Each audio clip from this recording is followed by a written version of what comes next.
ويكفر عنكم سيئاتكم ويغفر لكم والله ذو الفضل العظيم وإذ يمكر بك الذين كفروا ليثبتوك أو يقتلوك أو يخرجوك ويمكرون ويمكر الله والله خير الماكرين وإذا تتلى عليهم آياتنا قالوا قد سمعنا لو نشاء لقلنا مثل هذا إن هذا إلا أساطير الأولين وإن قالوا اللهم إن كان هذا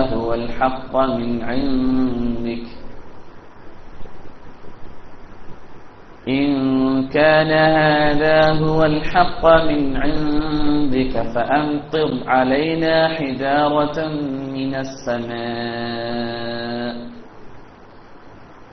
أو ائتنا بعذاب أليم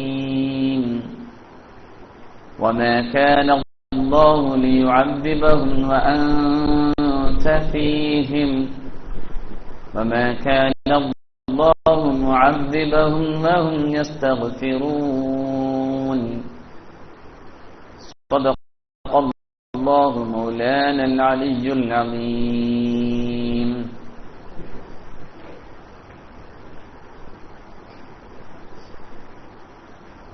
يا أيها الذين آمنوا استجيبوا لله وللرسول إذا دعاكم لما يحييكم واعلموا أن الله يحول بين المرء وقلبه وأنه إليه تحشرون സത്യവിശ്വാസികളെ ഇസ്തജീബു ലില്ലാഹി വലിർറസൂൽ നിങ്ങൾ അല്ലാഹുവിനോടും അവന്റെ പ്രവാചകരോടും ഉത്തരം കൊടുക്കുക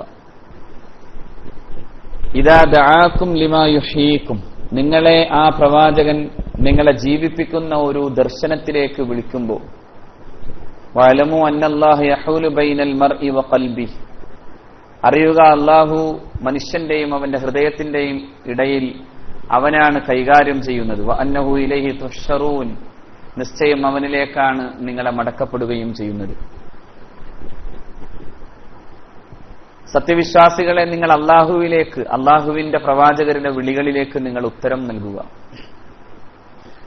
ലിമാ യുഹീകും നിങ്ങളെ ജീവിപ്പിക്കുന്ന ഒരു ദർശനത്തിലേക്ക് നിങ്ങളെ ജീവിപ്പിക്കുക എന്നതുകൊണ്ട് ഉദ്ദേശിക്കുന്നത് ഇവിടെയും നാളെ ആഖിറത്തിലും അല്ലാഹുവിന്റെ പരിശുദ്ധ ദീൻ മുറുകെ പിടിച്ചവനാണ് ജീവിക്കാൻ അവകാശമുണ്ടാവുക അതാണ് നിങ്ങളെ ജീവിപ്പിക്കുന്നത് എന്ന് അല്ലാഹു പറയുന്നത് ഇവിടെയും ഏറ്റവും സാന്ത്വനസിദ്ധമായ അവസ്ഥയിൽ ജീവിക്കാൻ സാധ്യമാകുന്നത് ആർക്കാണ് സത്യവിശ്വാസിക്കാണ് അതുപോലെ തന്നെ നാളെ ആഖിറത്തിൽ രക്ഷപ്പെടുന്നവനും സത്യവിശ്വാസിയാണ് അപ്പോൾ നിരന്തരമായ ഒരു ജീവിതത്തെ നിതാന്തമായ ജീവിതത്തെ കുറിച്ചാണ് അല്ലാഹുവും അവന്റെ റസൂലും നമ്മെ ക്ഷണിക്കുന്നത് അതുകൊണ്ടാണ് അല്ലാഹു പറയുന്നത് നിങ്ങളെ അല്ലാഹുവിന്റെ റസൂൽ എങ്ങോട്ട് വിളിക്കുന്നു ഇദാ ദആകും ലിമാ യുഹീകും നിങ്ങളെ ജീവിപ്പിക്കുന്ന ഒന്നിലേക്ക് ആ മഹാപ്രവാചകൻ വിളിക്കുമ്പോൾ അല്ലാഹുവിനും അവന്റെ റസൂലിനും നിങ്ങൾ ഉത്തരം കൊടുക്കുക വഅലമു അന്നല്ലാഹ യഹൂലു ബൈനൽ മർഇ വഖൽബി മനുഷ്യന്റെയും അവന്റെ ഹൃദയത്തിന്റെയും ഇടയിൽ പിന്നെ മാറ്റിമറിക്കുന്ന പണി ചെയ്യുന്നവൻ പടച്ചവനാണ് അവനാണ് അതിന്റെ ശക്തിവിശേഷങ്ങളെ തിരിച്ച് നിയന്ത്രിക്കുന്നവൻ അല്ലാഹുവാണ് അതുകൊണ്ടാണ് ഞാൻ കഴിഞ്ഞ ആഴ്ചയിൽ സൂചിപ്പിച്ചിരുന്നു എപ്പോഴും ദുആ ചെയ്യേണ്ട ഒന്നാണ് റബ്ബന ലാ തുസിഗ് ഖുലൂബന ബഅദ ഇദ് ഹദൈതന വഹബ് ലനാ മിൻ ലദുൻക റഹ്മതൻ ഇന്നക അൻതൽ വഖ്ഖാബ് റബ്ബന ഹബ് ലനാ റബ്ബന ലാ തുസിഗ് ഖുലൂബന പടച്ചവനെ നീ ഞങ്ങളുടെ ഹൃദയത്തെ തെറ്റിക്കരുത് ഇസാഅത്ത് ചെയ്യരുത് തെന്നിച്ചു കളയരുത് നീ ഞങ്ങളുടെ ഹൃദയത്തെ എപ്പോഴും നിരന്തരമായി മനുഷ്യജീവിതത്തിന്റെ എപ്പോഴുമുള്ള അവസ്ഥയെന്ന് പറയുന്നത് അവൻ തിന്മയുടെയും നന്മയുടെയും ഇടയിലൂടെ സഞ്ചരിക്കുന്നവനാണ് അവനൊരു മലക്കല്ലല്ലോ മലക്കിന്റെ പ്രത്യേകത എപ്പോഴും അവൻ അള്ളാഹുവിന്റെ കൽപ്പനയെ അനുസരിക്കുന്ന പ്രത്യേക സൃഷ്ടിവിശേഷത്താൽ സൃഷ്ടിക്കപ്പെട്ട വ്യക്തിത്വമാണ് ആര് മലക്ക് അതേസമയം മനുഷ്യൻ അങ്ങനെയല്ല മനുഷ്യനെ സംബന്ധിച്ചിടത്തോളം അവൻ എപ്പോഴും തിന്മകളിലേക്ക് പോകാൻ സാധ്യമാകുന്ന ഒരു വിഭ്രമമായ മനസ്സിന്റെ ഉടമയാണ് അവൻ. എപ്പോഴും അങ്ങനെ ആകാം. പക്ഷെ അതിൽ നിന്ന് രക്ഷപ്പെടുന്ന വിധം പടച്ചവനെ പേടിക്കുകയും തിന്മയിൽ നിന്ന് രക്ഷപ്പെടുകയും ചെയ്ത മനുഷ്യനെ ശരിക്കു പറഞ്ഞാൽ അഗ്നിപരീക്ഷണത്തിലൂടെ അള്ളാഹു ശുദ്ധീകരിച്ച് മലക്കിനേക്കാളും ഉന്നതമായ പദവിയിലേക്ക് അള്ളാഹു എത്തിക്കുന്നു. അതുകൊണ്ടാണ് ചിലപ്പോ അവൻ ആരുടെ യജമാനനാകും? മലക്കിന്റെ യജമാനനാകും. മലക്കവന്റെ സേവകനാകും. അള്ളാഹു തന്നെ അങ്ങനെ പറയുന്നു. അള്ളാഹുവിൽ അർപ്പിതമായ മനസ്സുള്ള ഒരു സത്യവിശ്വാസിയെ പ്രത്യേകിച്ചും അള്ളാഹു പറയുന്നു, അവന്റെ ഹൃദയത്തിൽ അള്ളാഹു എഴുതി വെച്ചത് ഈമാനാണ്. വഖതബ ഫീ ഖുലൂബിഹിമുൽ ഈമാൻ, അവന്റെ ഹൃദയത്തിൽ അള്ളാഹു ഈമാൻ എഴുതി വെച്ചു. വഅയ്യദഹും ബിറൂഹിൻ മിൻ, ജിബ്രീൽ അലൈഹിസ്സലാമിനെ കൊണ്ട് പ്രത്യേകം ആ വിഭാഗം ആളുകളെ നാം അള്ളാഹു ശക്തിപ്പെടുത്തുകയും ചെയ്തു. ആരാണവർ? അവരുടെ ഹൃദയത്തിൽ അള്ളാഹുവും അവന്റെ റസൂലും മാത്രമേ ഉള്ളൂ. അവരുടെ ഹൃദയത്തിൽ അള്ളാഹുവിന്റെ കൽപ്പനകളെ അനുസരിക്കുക എന്ന ശുദ്ധമായ പ്രകൃതിയാണ് അവന്റെ ഹൃദയത്തിലുള്ളത്. അവൻ അള്ളാഹുവിന്റെ റസൂലിനോടുള്ള പ്രേമബദ്ധതയാണ് നിലനിൽക്കുന്നത്. അങ്ങനെയുള്ള ഒരു മനുഷ്യനെ സംബന്ധിച്ചിടത്തോളം അവൻ വകതബ ഫീ ഖുലൂബിഹിമുൽ ഈമാന, അവന്റെ ഹൃദയത്തിൽ അള്ളാഹു ഈമാൻ എഴുതി വച്ചു. ഈമാൻ മുദ്രയടിക്കപ്പെട്ട ഹൃദയം അള്ളാഹു നമുക്ക് തരുമാറാകട്ടെ. വകതബ ഫീ ഖുലൂബിഹിമുൽ ഈമാന വഅയ്യദഹും ബിറൂഹിൻ മിൻ. ഈ ആയത്ത് ഇതേ ബദറിന്റെ രണാങ്കളത്തിൽ അവതീർണമായ ആയത്താണ്. ഞാൻ പറഞ്ഞതാണ്, ബദറിൽ സയ്യിദുനാ അബൂ ഉബൈദത്തുൽ ജറാഹ് റളിയല്ലാഹു തആല അൻഹുവിന്റെ മുമ്പിൽ തന്റെ പിതാവ് ശത്രുപക്ഷത്ത് നിന്ന് വലിയ വലിയ അർത്ഥത്തിലുള്ള ശകാരങ്ങൾ, ആക്ഷേപങ്ങൾ ഉന്നയിക്കുമ്പോഴും ക്ഷമാശീലനായി നിന്ന ഈ മകൻ പിന്നീട് പുണ്യനബി സല്ലല്ലാഹു അലൈഹി വസല്ലമ തങ്ങൾക്കെതിരായി വളരെ ശക്തമായ ആക്ഷേപം ഉന്നയിച്ചപ്പോ പിതാവ് ശത്രുപാളയത്തിൽ നിന്ന പിതാവിന്റെ ശിരസ്സെടുത്ത് മുഹമ്മദ് നബിയുടെ മുമ്പിൽ കൊടുക്കുന്നുണ്ട് സല്ലല്ലാഹു അലൈഹി വസല്ലം. അപ്പോഴാണ് ആ പിതാവിന്റെ ശിരസ് കണ്ട് പുണ്യനബി സല്ലല്ലാഹു അലൈഹി വസല്ലം അള്ളാഹുവിന്റെ പ്രവാചകൻ വല്ലാതെ പൊട്ടിത്തെറിച്ചാണ് ചോദിച്ചത്, അബൂ ഉബൈദ, പിതാവിനെ കൊല്ലാൻ ആരാ പറഞ്ഞത് എന്ന് ചോദിക്കുമ്പോഴാണ് ഒന്ന് ഇപ്പോ മുസ്ലിമായിരുന്നുവെങ്കിൽ എന്ന് തോന്നിപ്പോയത്. ഇപ്പോ മുസ്ലിമായിരുന്നുവെങ്കിൽ സകല പാപങ്ങളും പൊറുക്കപ്പെട്ടവനായി ഞാൻ വീണ്ടും വരാമായിരുന്നല്ലോ എന്ന് അബൂ ഉബൈദക്ക് തോന്നിപ്പോയി. ആ ഖേദത്തിന്റെ മുമ്പിലേക്കാണ് പരിശുദ്ധ ഖുർആൻ പറഞ്ഞത്, നബിയെ, അവരുടെ ഒരു പ്രത്യേകത അതാണ്, നിങ്ങളെക്കാൾ അപ്പുറത്ത് മറ്റാരെയും കാണാത്തവരാണവർ. നിങ്ങളെക്കാൾ അപ്പുറത്ത് മാതാവിനെയോ പിതാവിനെയോ സഹോദരനെയോ മക്കളെയോ കാണാൻ കഴിയാത്ത വിധം അങ്ങയോട് പ്രേമതുല്യമായ ഒരു മനസ്സുള്ളവരാണവർ. ലാ തജിദു ഖൗമൻ യുഅ്മിനൂന ബില്ലാഹി വൽ യൗമിൽ ആഖിർ യുവാദ്ദൂന മൻ ഹാദ്ദല്ലാഹ വറസൂലഹു നബിയെ, അന്ത്യനാളിലും അള്ളാഹുവിലും വിശ്വസിച്ച ഒരു ജനവിഭാഗത്തെ അങ്ങയോടും അള്ളാഹുവിനോടും എതിരാകുന്ന വിഭാഗത്തോട് സ്നേഹം കാണിക്കുന്നതായി കാണാനേ കഴിയില്ല. അവരോടൊരിക്കലും അവർക്ക് പ്രേമം കാണിക്കാനാവൂല. വലൗ കാനൂ ആബാഅഹും, ഒരുപക്ഷേ ആ എതിർപക്ഷത്ത് നിൽക്കുന്നവർ അവരുടെ പിതാക്കളായേക്കാം, ഔ അബ്നാഅഹും, അല്ലെങ്കിൽ അവരുടെ മക്കളായേക്കാം, ഔ ഇഖ്വാനഹും, അവരുടെ സഹോദരന്മാരായേക്കാം, ഔ അശീറത്തഹും, അവരുടെ ബന്ധുമിത്രാദികളായേക്കാം. പക്ഷേ അങ്ങയോട് എതിര് കാണിച്ചാൽ അതിനോട് സ്നേഹം കാണിക്കാൻ അവർക്ക് കഴിയില്ല. ഉലൈക കതബ ഫീ ഖുലൂബിഹിമുൽ ഈമാൻ, അവരുടെ ഹൃദയത്തിൽ അല്ലാഹു എഴുതി വെച്ചത് ഈമാനാണ്. അവരുടെ ഹൃദയത്തിൽ അല്ലാഹു എഴുതി വെച്ചത് ഈമാനാണ്. അതുകൊണ്ടോ വഅയ്യദഹും ബിറൂഹിൻ മിൻ, അവരെ ആര് ശക്തിപ്പെടുത്തുന്നു? ജിബ്രീൽ അലൈഹിസ്സലാം. അപ്പൊ മലക്കുകളുടെ കൂട്ടുണ്ടാകാൻ എന്ത് വേണം? അല്ലാഹുവിലേക്ക് അടുക്കണം. ഇസ്തജീബൂ ലില്ലാഹി വലിർറസൂൽ, അല്ലാഹുവിനും അവന്റെ റസൂലിനും നിങ്ങൾ ഉത്തരം കൊടുക്കുക. എങ്ങോട്ട്? ഇദാ ദആകും ലിമാ യുഹീകും, നിങ്ങളെ ജീവിപ്പിക്കുന്ന ഒരു മഹദ്ദർശനത്തിലേക്ക് മുഹമ്മദ് നബി വിളിക്കുമ്പോൾ സല്ലല്ലാഹു അലൈഹി വസല്ലം, നിങ്ങൾക്ക് വേണ്ടി അവസാനം വരെയും കരയുന്ന ഒരു പ്രവാചകനിനെ സല്ലല്ലാഹു അലൈഹി വസല്ലം, അവസാനത്തെ എന്റെ ഉമ്മത്തിൽ നിന്ന് അവസാനത്തെ മനുഷ്യനെയും രക്ഷപ്പെടുത്താതെ എനിക്ക് എന്റെ പ്രാർത്ഥനയെ അവസാനിപ്പിക്കാൻ കഴിയില്ലെന്ന ശഫാഅത്തിൽ നിലനിൽക്കുന്ന മുഹമ്മദ് നബി സല്ലല്ലാഹു അലൈഹി വസല്ലം.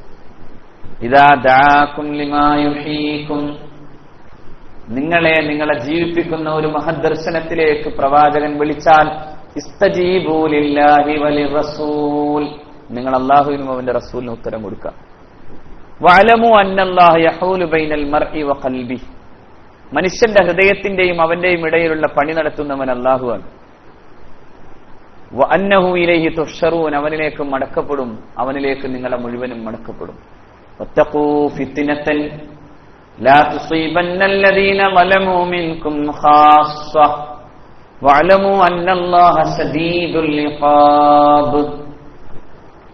വത്തഖൂ ഫിത്നതൻ, അല്ലാഹു പിന്നെ പറയാണ്, വത്തഖൂ ഫിത്നതൻ, നിങ്ങൾ ഫിത്നയെ ഭയക്കണം.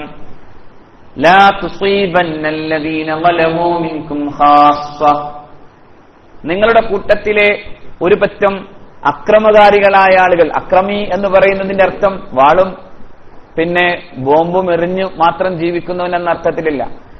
അള്ളാഹുവിന്റെ കൽപ്പനയെ അനുസരിക്കാതെ പോകുന്നവനെല്ലാം ആരാണ്? ലാലിമാണ്, അക്രമകാരിയാണ്. അവരെല്ലാം ലാലിമാണ്, അക്രമകാരിയാണ്. അപ്പോ ആ അർത്ഥത്തിൽ നിങ്ങളുടെ കൂട്ടത്തിൽ നിന്ന് അങ്ങനെ അതിക്രമികളായ ആളുകൾക്ക് വേണ്ടി മാത്രമായി എന്തു വരില്ല? ഫിത്ന വരില്ല. ലാ തുസീബന്നല്ലദീന ളലമൂ മിൻകും ഖാസ്സ. എന്താ ഒരു ശബ്ദമില്ലാത്ത പോലെ, എന്താണ് ഇത് പറ്റിയത്? വരേണ്ട ആളുകൾ വരന്നെ വേണല്ലേ.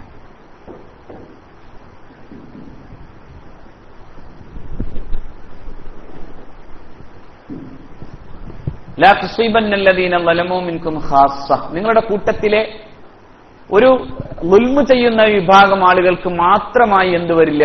ഫിത്ന വരില്ല. വരുമ്പോ, കുഴപ്പങ്ങൾ വരുമ്പോ എന്തുണ്ടാകും? എല്ലാ വിഭാഗം ആളുകളിലേക്കും വന്നേക്കാം. ഞാൻ രക്ഷപ്പെടും എന്ന് വിചാരിച്ചാരും ജീവിക്കണ്ട എന്നർത്ഥം. അതായത് ഞാൻ എന്റെ പണി മാത്രം നടത്തി നിസ്കരിച്ച് നോമ്പ് നോറ്റ് ഞാൻ എന്റെ സ്വന്തം കാര്യങ്ങളുമായി മാത്രം ജീവിക്കാമെന്ന് വിചാരിച്ചാലും അള്ളാഹു അങ്ങനെ തീരുമാനിക്കുന്നില്ല. സമൂഹം കുഴപ്പത്തിലെത്തുമ്പോൾ ആ കുഴപ്പത്തിന്റെ ഭാഗഭാക്കായി ആരും മാറുമെന്നർത്ഥം? മനുഷ്യർ മാറും. ഈ ആയത്ത് വരുമ്പോഴാണ് സയ്യിദത്തുന സൈനബ് ബിൻതു ജഹ്ഷ് റളിയല്ലാഹു അൻഹ, റസൂലുള്ളാഹിയുടെ ഭാര്യ, പുണ്യ നബി സല്ലല്ലാഹു അലൈഹി വസല്ലം തങ്ങളോട് ചോദിക്കുന്നുണ്ട്, ആനുഹ്ലകു വഫീന സ്വാലിഹൂൻ, നബിയെ നമ്മളൊക്കെ അങ്ങനെ നശിപ്പിക്കപ്പെടുവോ? ആനുഹ്ലകു വഫീന സ്വാലിഹൂൻ, നമ്മളുടെ കൂട്ടത്തിൽ സ്വാലിഹീങ്ങളായ ആളുകൾ ഉണ്ടായിരിക്കെ നമ്മളെ മുഴുവനും നശിപ്പിക്കപ്പെടുവോ? പുണ്യ നബി പറയുന്നു, നഅം, സംഭവിക്കും. ഇദാ കസുറൽ ഖബത്ത്, ജീർണത കൂടിയാൽ അങ്ങനെ വലിയ ദുരന്തങ്ങൾ സംഭവിക്കുമെന്ന് മുഹമ്മദ് റസൂൽ. അപ്പൊ അതിനെന്തേ പോംവഴി എന്നറിയോ? അള്ളാഹുവിന്റെ ദീനിന്റെ മാർഗത്തിൽ നിരന്തരമായി പണിയെടുക്കാൻ നമ്മൾ തീരുമാനിക്കുക മാത്രമാണ് അതിനുള്ള പോംവഴി. ചിലയിടങ്ങളിൽ ഇങ്ങനെ കാണാം. മഹാനായ ഇമാം ഗസ്സാലി റഹ്മത്തുള്ളാഹി അലൈഹി തങ്ങൾ ഉദ്ധരിക്കുന്ന ഹദീസുകളിൽ കാണാം, ഇമാം ഗസ്സാലി തന്റെ ഹീൽ പിന്നെ രേഖപ്പെടുത്തുന്നുണ്ട്, അള്ളാഹു ശിക്ഷ അവതരിപ്പിക്കാൻ വേണ്ടി മലക്കുകളോട് ആവശ്യപ്പെട്ടപ്പോ മലക്കുകൾ പിന്നെ പടച്ച തമ്പുരാനോട് പറയുന്നുണ്ട്, പടച്ചവനെ, ആ ഭൂമിയിൽ നിന്നെ മാത്രം നിരന്തരം ആരാധിച്ചൊരു മനുഷ്യനിരിക്കുന്നുണ്ടല്ലോ, അവന്റെ കാര്യത്തിൽ എന്ത് തീരുമാനം ഉണ്ടാക്കും? പക്ഷേ അവൻ യഥാർത്ഥത്തിൽ ചെയ്യേണ്ടിയിരുന്ന പ്രധാനപ്പെട്ട കാര്യം ചെയ്യാതിരിക്കുന്നു. അതുകൊണ്ട് അവനാണ് ആദ്യം ഈ ശിക്ഷയ്ക്ക് വിധേയമാകേണ്ടവൻ. എന്താണത്? അതെ, നന്മ പടർത്താനും പരത്താനും ഓടി നടക്കേണ്ടവനാണ് ആര്? അല്ലേ? കുന്തും ഖൈറ ഉമ്മ ഉഖ്രിജത ലിന്നാസി തഅ്മുറൂന ബിൽ മഅറൂഫി വതൻഹൗന അനിൽ മുൻകർ, നിങ്ങളാണ് ഏറ്റവും ഉന്നത വിഭാഗം. എപ്പോഴാ? ഉഖ്രിജത ലിന്നാസി, ജനങ്ങൾക്ക് വേണ്ടി നിയോഗിതരാണ് നിങ്ങൾ. നിങ്ങളുടെ പ്രത്യേകതയോ തഅ്മുറൂന ബിൽ മഅറൂഫ്, നന്മ കൽപ്പിക്കുകയും, വതൻഹൗന അനിൽ മുൻകരി, തിന്മയിൽ നിന്ന് നിങ്ങൾ ആളുകളെ തടയുകയും ചെയ്യണം. അപ്പോ ജനങ്ങൾക്ക് നന്മ പറഞ്ഞു കൊടുക്കാനും ജനങ്ങളെ തിന്മയിൽ നിന്ന് മാറ്റി നിർത്താനുമുള്ള ബാധ്യത ആർക്കുണ്ട്? നമുക്ക് അള്ളാഹു തന്നതാണ്. അങ്ങനെ ഒരു വിഭാഗത്തെയാണ് അള്ളാഹു റബ്ബുൽ ഇസ്സത്ത് കുന്തും ഖൈറ ഉമ്മത്തിൻ എന്ന് തന്നെ വിളിച്ചത്. കുന്തും ഖൈറ ഉമ്മത്തിൻ, നിങ്ങളാണ് ഏറ്റവും ഉന്നത വിഭാഗം. നിങ്ങൾ ഉന്നത വിഭാഗം ആകാനുള്ള പ്രത്യേക അഡ്രസ് എന്താണ്? തഅ്മുറൂന ബിൽ മഅറൂഫ്, നന്മ കൽപ്പിക്കണം. വതൻഹൗന അനിൽ മുൻകർ, തിന്മ വിരോധിക്കുകയും വേണം. നന്മ കൽപ്പിക്കാനും തിന്മ വിരോധിക്കാനും പ്രത്യേകം അല്ലാഹു റബ്ബുൽ ഇസ്സത്ത് നിശ്ചയിച്ച ഒരു വിഭാഗം ആളുകളാണ് യഥാർത്ഥത്തിൽ സത്യവിശ്വാസികൾ. അങ്ങനെ അല്ലെങ്കിൽ ഇത്തരത്തിൽ അദാബുകൾ അല്ലാഹു കൊണ്ടുവരും. നോക്കൂ, ഇന്നന്നാസ ഇദാ റഅൗ ളാലിമ വലം യഖുദു അലാ യദൈഹി ഔശക അൻ യഉമ്മഹുമുല്ലാഹു ബിഇഖാബിൻ മിൻ ഇൻദിഹി. ഇന്നന്നാസ ഇദാ റഅൗ ളാലിമ, ഒരു അക്രമിയെ ജനങ്ങൾ കണ്ടിട്ട് ആ അക്രമിയുടെ കാര്യത്തിൽ പിന്നെ അവന് യാതൊരു തരത്തിലും പിന്നെ തടയപ്പെടാതെ പോകുന്നുവെങ്കിൽ, അവനെ ജനങ്ങൾ തടയുന്നില്ല എന്ന് വന്നാൽ ഔശക അൻ യഉമ്മഹുമുല്ലാഹു, അല്ലാഹു എന്ത് ചെയ്യും? ആ അദാബിനെ അവരുടെ മുഴുവൻ അൻ യഉമ്മഹുമുല്ലാഹു ബിഇഖാമിൻ മിൻ ഇൻദിഹി, അവന്റെ ഭാഗത്തു നിന്നുള്ള അദാബ് അല്ലാഹു റബ്ബുൽ ഇസ്സത്ത് എല്ലാവർക്കും ആയിട്ട് കൊടുക്കും. അപ്പോ ഒരു തിന്മ വന്നാൽ ആ തിന്മയെ തടയാൻ ആർക്ക് ബാധ്യതയുണ്ടെന്നർത്ഥം? ഒരുപാട് ഹദീസുകൾ ഇത് സംബന്ധമായി തന്നെ പുണ്യനബി പറയുന്നുണ്ട്. അതായത് നഹിയുൻ അൻ മുൻകരിൻ വ അംറും ബിമഅറൂഫ്, നന്മ കൽപ്പിക്കുകയും തിന്മ വിരോധിക്കുകയും ചെയ്യാം. നന്മ കൽപ്പിക്കുകയും തിന്മ വിരോധിക്കുകയും ചെയ്യുന്ന വിഭാഗത്തെ കുറിച്ച് അള്ളാഹുവിന്റെ റസൂൽ പറഞ്ഞത്, അവർ ഖലീഫത്തുല്ലാഹി വ ഖലീഫത്തു റസൂലിഹി വ ഖലീഫത്തു കിതാബിഹി എന്നാണ്. അള്ളാഹുവിന്റെ ഖലീഫയാണവർ, അള്ളാഹുവിന്റെ പ്രവാചകന്റെ ഖലീഫയാണവർ, അള്ളാഹുവിന്റെ വേദഗ്രന്ഥത്തിന്റെ ഖലീഫയാണവർ. നന്മ കൽപ്പിക്കുക എന്നതിൽ നിന്ന് മാറി നിൽക്കുന്നവനോ, അങ്ങനെ മാറി നിന്നാൽ സമൂഹത്തിനുണ്ടാകുന്ന മുഴുവൻ തിന്മകളുടെയും ഉത്തരവാദിത്വത്തിലേക്ക് ആരും ചെല്ലും? ആരുണ്ടാവും കൂടെ? നമ്മളുണ്ടാവും. ശരിക്കും ഞാൻ മാത്രം നന്നായാ മതി എന്ന് തീരുമാനിക്കുന്നിടത്തോ അള്ളാഹു ഒരിക്കലും അതിനെ അനുവദിക്കുന്നേയില്ല. നോക്കൂ, ഒരുപാട് ആയത്തുകൾ ഇത് മാത്രം പറഞ്ഞു പോയാൽ മതി. وَإِذْ قَالَتْ أُمَّةٌ مِّنْهُمْ لِمَ تَعِظُونَ قَوْمًا اللَّهُ مُهْلِكُهُمْ أَوْ مُعَذِّبُهُمْ عَذَابًا شَدِيدًا قَالُوا مَعْذِرَةً إِلَى رَبِّكُمْ وَلَعَلَّهُمْ يَتَّقُونَ وَإِذْ قَالَتْ أُمَّةٌ مِّنْهُمْ, അവരുടെ കൂട്ടത്തിൽ നിന്ന് ഒരു പ്രത്യേക സമുദായം മറ്റൊരു സമൂഹത്തോട് ചോദിച്ച സന്ദർഭം ഓർക്കണം. ലിമ തഈദൂന ഖൗമൻ, എന്തിനു നിങ്ങൾ അവരെ ഉപദേശിക്കണം? അല്ലാഹു മുഹ്ലികുഹും ഔ മുഅദ്ദിബുഹും അദാബൻ ശദീദാ, അല്ലാഹു ഒന്നുകിൽ അവരെ കടുത്ത ശിക്ഷകൾ നൽകുകയോ അല്ലെങ്കിൽ അവരെ കൂട്ടമായി നശിപ്പിക്കുകയോ ചെയ്യില്ലേ, എന്തിനു നിങ്ങൾ അവരെ ഉപദേശിക്കണം? ഖാലൂ, അപ്പോൾ ഈ ഉപദേശികളായ വിഭാഗം ആളുകൾ പറഞ്ഞു, മഅദിറത്തൻ ഇലാ റബ്ബിക്കും, ഞങ്ങൾ ഉപദേശിച്ചു എന്ന് ഞങ്ങളുടെ നാട് തിന്മയുടേതായ സകലമാന ജീർണതയുടെയും പൂങ്കാരമായപ്പോ ഞങ്ങൾ ഉപദേശിക്കാൻ ഇറങ്ങിയിരുന്നു എന്ന് ഞങ്ങൾ നന്മ ചെയ്യാനും നന്മ ആളുകൾക്ക് പടർത്തി കൊടുക്കാനും വേണ്ടി പണിയെടുത്തു എന്ന് നാളെ ഞങ്ങളുടെ തമ്പുരാന്റെ മുമ്പിൽ, നിങ്ങളുടെ നാഥന്റെ മുമ്പിൽ ഞങ്ങൾക്ക് കാരണം ബോധ്യപ്പെടുത്താനാണ്. മഅദിറത്തൻ ഇലാ റബ്ബിക്കും വലഅല്ലഹും യത്തഖൂൻ, മാത്രമോ അവര് നന്നായാൽ ആരെങ്കിലും ഒരു ചെറിയ ഒരു ഉപദേശം കൊടുത്തിട്ട് നന്നാവുന്ന ഏതെങ്കിലും ഒരു മനുഷ്യൻ നന്നായി കിട്ടിയാൽ നമുക്ക് എത്ര വലിയ ഫല കിട്ടാ അല്ലെ? ഒരാളെ നന്നാക്കുക, ഒരാളെ ഹിദായത്തിലെത്തിക്കുക. അഷ്റഫുൽ ഖൽഖ് പറഞ്ഞു സല്ലല്ലാഹു അലൈഹി വസല്ലം, അങ്ങനെ ഒരാളെ ഹിദായത്തിലെത്തിച്ചാൽ നിനക്ക് ഈ ഭൂമിയിലെ സകലതിനേക്കാളും വലിയ ഭാഗ്യം ലഭ്യമാകും എന്ന് മുഹമ്മദ് നബി. ലഅൻ യഹ്ദിയല്ലാഹു ബിക റജുലൻ വാഹിദൻ, ഒറ്റ ഒരാളെ, ഒരുപാട് ആളെയല്ല, ഒറ്റ ഒരാളെ നിന്റെ കാരണത്താൽ അള്ളാഹു ഹിദായത്തിലാക്കിയാൽ അതിന് എത്ര വലിയ വർത്താനം പറയാം. നിങ്ങൾ ആലോചിച്ച് നോക്കിയേ, നിന്റെ കാരണം കൊണ്ട് അള്ളാഹു ഒരാൾക്ക് ഹിദായത്ത് കൊടുത്താൽ, നിന്റെ കാരണം എന്ന് പറഞ്ഞാൽ നീ പ്രസംഗിച്ചിട്ടാവണമെന്നില്ല, നീ എഴുതിയിട്ടാവണമെന്നില്ല, നീ യഥാർത്ഥ മുസ്ലിമായി ജീവിച്ചിട്ട് മാത്രം മതി. ശരിക്കും അല്ലേ? യഥാർത്ഥത്തിൽ ഒരു മുസ്ലിമായി ജീവിക്കുക വഴി ആ മുസ്ലിമിന്റെ ജീവിതത്തെ നോക്കി മാത്രം അള്ളാഹുവിന്റെ പരിശുദ്ധ ദീനിന്റെ മാർഗം ശരിയെന്ന് ബോധ്യപ്പെട്ട എത്ര മനുഷ്യരുണ്ട് ഭൂമിയിൽ. നിങ്ങൾ നോക്കൂ, നമ്മൾ നമ്മുടെ ദീനിനെ പരിഹസിക്കുകയല്ലേ പലപ്പോഴും ചെയ്യാറ് അല്ലെ? ആത്മാർത്ഥമായി നിങ്ങളൊന്ന് കൈ നെഞ്ചത്ത് വെച്ച് ആലോചിച്ച് നോക്കൂ, ഞാൻ എന്റെ പരിശുദ്ധ ദീനിനെ അവമതിക്കുകയാണോ?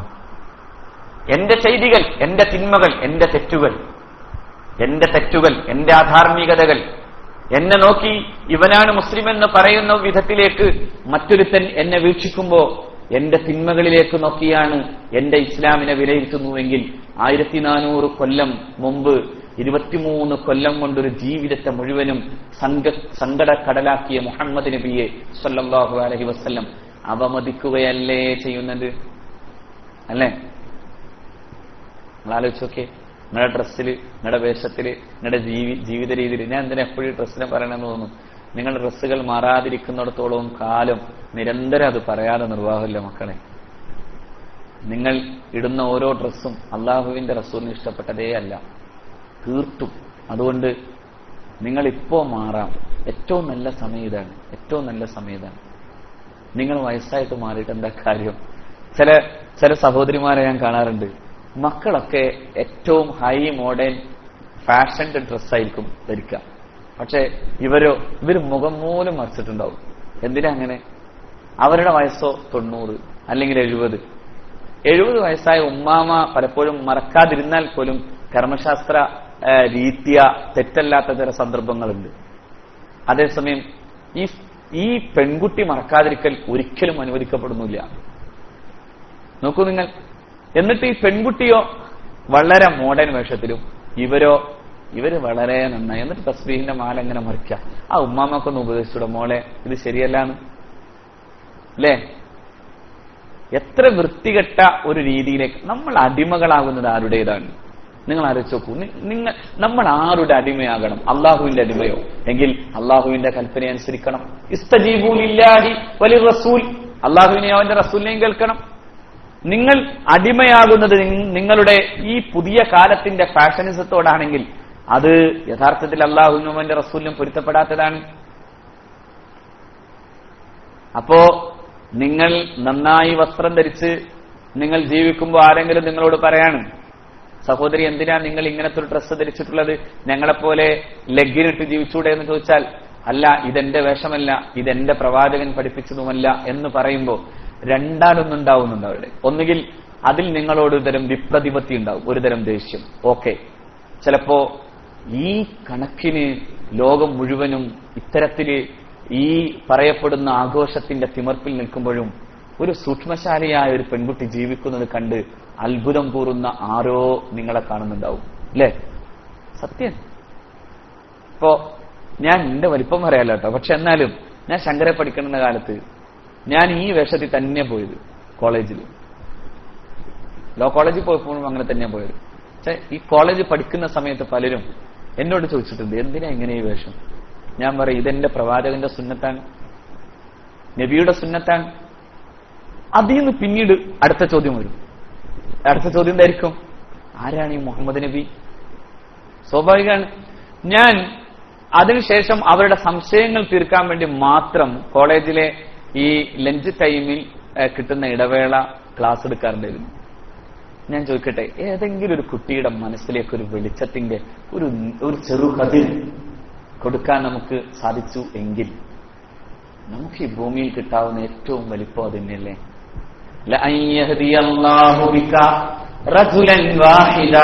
ഒറ്റ ഒരാളെ നന്നാക്കാൻ നിന്റെ കാരണത്താൽ നന്നാവുമെങ്കിൽ ഈ ഭൂമിയിലെ സകലതിനേക്കാളും നിനക്ക് നന്ന് അത് തന്നെയെന്ന് മുഹമ്മദ് നബി. ഒറ്റൊരാൾ. അങ്ങനെ എത്ര ആളുകൾ ഉണ്ടാവും? എന്റെ കൂടെ അന്ന് ജീവിച്ച, എന്റെ കൂടെ അന്ന് സാധാരണ അവൻ പാൻറിട്ടാ വരാറ്, പിന്നെ അതിനുശേഷം പിന്നെ തുണി എടുത്ത് വരാൻ തുടങ്ങി. പിന്നെ അവൻ ഈ തീർത്തും കൃത്യമായി നെരിയാണിയുടെ മുകളിലേക്ക് മാത്രം എടുക്കാൻ തുടങ്ങി. അങ്ങനെ ജീവിച്ചു. ഞാനിങ്ങനെ ഇടയ്ക്കൊക്കെ ഈ സത്യത്തെക്കുറിച്ചും നന്മയെക്കുറിച്ചൊക്കെ പറയും. പിന്നെ ഇടക്ക് നല്ല വാളിന്റെ, അതായത് നല്ല പ്രസംഗ കാസറ്റുകൾ കൊടുക്കും. അന്ന് സമദാനി ഇങ്ങനെ ജ്വലിച്ചു നിൽക്കുന്ന കാലമാണ്. അങ്ങനെ സമദാനിയുടെ കാസറ്റ് കൊടുക്കും. സമദാനിയുടെ കാസറ്റ് കേട്ട് ഇങ്ങനെ വളരെ നന്നായി കാര്യങ്ങളൊക്കെ പറയും. അങ്ങനെ കുറെ കഴിഞ്ഞു. ഞങ്ങൾ MA കഴിഞ്ഞു. ഞങ്ങൾ 2 ഭാഗത്തേക്ക് പിരിഞ്ഞു. പിന്നീട് ദുബൈയിൽ അവൻ ചെന്നു. ഒരു ദിവസം അവൻ എന്നെ വിളിച്ചു പറഞ്ഞു, അസ്സലാമു അലൈക്കും എന്ന് പറഞ്ഞു. ഞാൻ സലാം അടക്കാൻ കുറച്ചൊന്ന് വിഷമിച്ചു. അപ്പൊ അവൻ തന്നെ എന്നോട് പറഞ്ഞു, എടാ നീ സലാം അടക്കിക്കോ, ഞാനിപ്പോ മുസ്ലിമാണ്. അപ്പൊ നോക്കൂ, എവിടെയോ ഒരു ചെറിയ കത്താൻ കൊടുക്കുന്ന ഒരു ചെറുവട്ടം പിന്നീട് മിനുങ്ങി കത്തി തുടങ്ങിയാൽ അവസാനം അതിന്റെ വെളിച്ചം നമുക്കൊരു വലിയ ഉപകാരമായി മാറും. ഇന്ന് തീരുമാനിച്ചൂടെ? ഇനി മുതൽ അള്ളാഹുവിന്റെ റസൂലിന് പൊരുത്തല്ലാത്തൊരു വസ്ത്രം ഞാൻ ധരിക്കൂലാന്ന് പറ്റൂലേ? എന്തിനാ ലഗ്ഗിൻ? കീറി കളഞ്ഞൂടെ? അത് വാപ്പാനോടും ഉമ്മാനോടും പറഞ്ഞൂടെ ആ പണി അവസാനിപ്പിക്കണമെന്ന്? എനിക്കിനി വാങ്ങുന്ന വസ്ത്രം അള്ളാഹുവിന്റെ റസൂൽ കരയാത്ത വസ്ത്രമായിരിക്കട്ടെ. റസൂൽ കരയും, അഷ്റഫുൽ ഖൽഖ് കരയുമെന്ന് പുണ്യനബി തന്നെ പറഞ്ഞു സല്ലല്ലാഹു അലൈഹി വസല്ലം. തുഅറദു അലയ്യ അസ്സലാത്തു തുഅറദു അലയ്യ, എന്റെ മേൽ സലാത്ത് ഇങ്ങനെ വെളിവാക്കപ്പെടും. എന്റെ സമുദായാംഗങ്ങൾ എനിക്ക് സലാത്ത് ചെല്ലുമ്പോൾ ഞാൻ അവർക്ക് ഇങ്ങനെ എന്ത് ചെയ്യും? സലാത്ത് തിരിച്ചു ചൊല്ലിക്കൊണ്ടിരിക്കും. എന്നോട് സലാം ചെല്ലുമ്പോൾ ഞാൻ അവർക്ക് സലാം അടക്കുകയും ചെയ്യും. എന്റെ സമുദായത്തിലെ അംഗങ്ങൾ തിന്മ ചെയ്യുമ്പോൾ എനിക്ക് ദുഃഖമുണ്ടാകുമെന്ന് മുഹമ്മദ് റസൂൽ. അതുകൊണ്ട് നമ്മളിങ്ങനെ മനുഷ്യജീവിതത്തിന്റെ തെറ്റുകളിലേക്ക് പോയിക്കൂടാന്നൊന്നും ഞാൻ പറയുന്നില്ല. പോയിക്കൂടാന്ന് പറഞ്ഞാൽ പോയി പോകാം, അത് സ്വാഭാവികം, പോയി പോകാം അല്ലെ? അതിന് പിടിച്ചു നിൽക്കലാണ് നമ്മുടെ ആവശ്യം. പക്ഷെ കരുതിക്കൂട്ടി ഇത്തരം കാര്യങ്ങൾ എങ്ങനെ രക്ഷപ്പെടുത്താനാവും പറ്റും? മനുഷ്യന്റെ കണ്ണും കാതും കൽബും ചിലപ്പോഴൊക്കെ ഏതോ ഇടങ്ങളിലേക്ക് തെറ്റുകളിലേക്ക് പോയേക്കാം. അങ്ങനെ ആയിട്ടില്ലെങ്കിലും അള്ളാഹുവിന് ഇങ്ങനൊരു വിഭാഗത്തെ തന്നെ ആവശ്യമുണ്ടാകുമായിരുന്നില്ല. അത് വേറെ കാര്യം. ലൗലം തുദീബു, നിങ്ങൾ തെറ്റ് ചെയ്യുമായിരുന്നില്ല എങ്കിൽ ലജാഅ ബിഖൗമിൻ ആഖർ, വേറൊരു സമൂഹത്തെ അള്ളാഹു കൊണ്ടുവരുമായിരുന്നു. എന്തിനാ? തെറ്റു ചെയ്തിട്ടുണ്ടാകുന്ന പശ്ചാത്താപത്തിന്റെ കരളുരുക്കത്തെ നോക്കി, കണ്ണുനീരോടെ റബ്ബിന്റെ മുഖത്തേക്ക് നോക്കുന്നവനെ നോക്കി ഞാൻ നിനക്ക് പുറത്തു തന്നു എന്ന് പറയാനുള്ള സന്തോഷം അള്ളാഹുവിന്റെ വലിയ സന്തോഷമെന്ന് മുഹമ്മദ് നബി.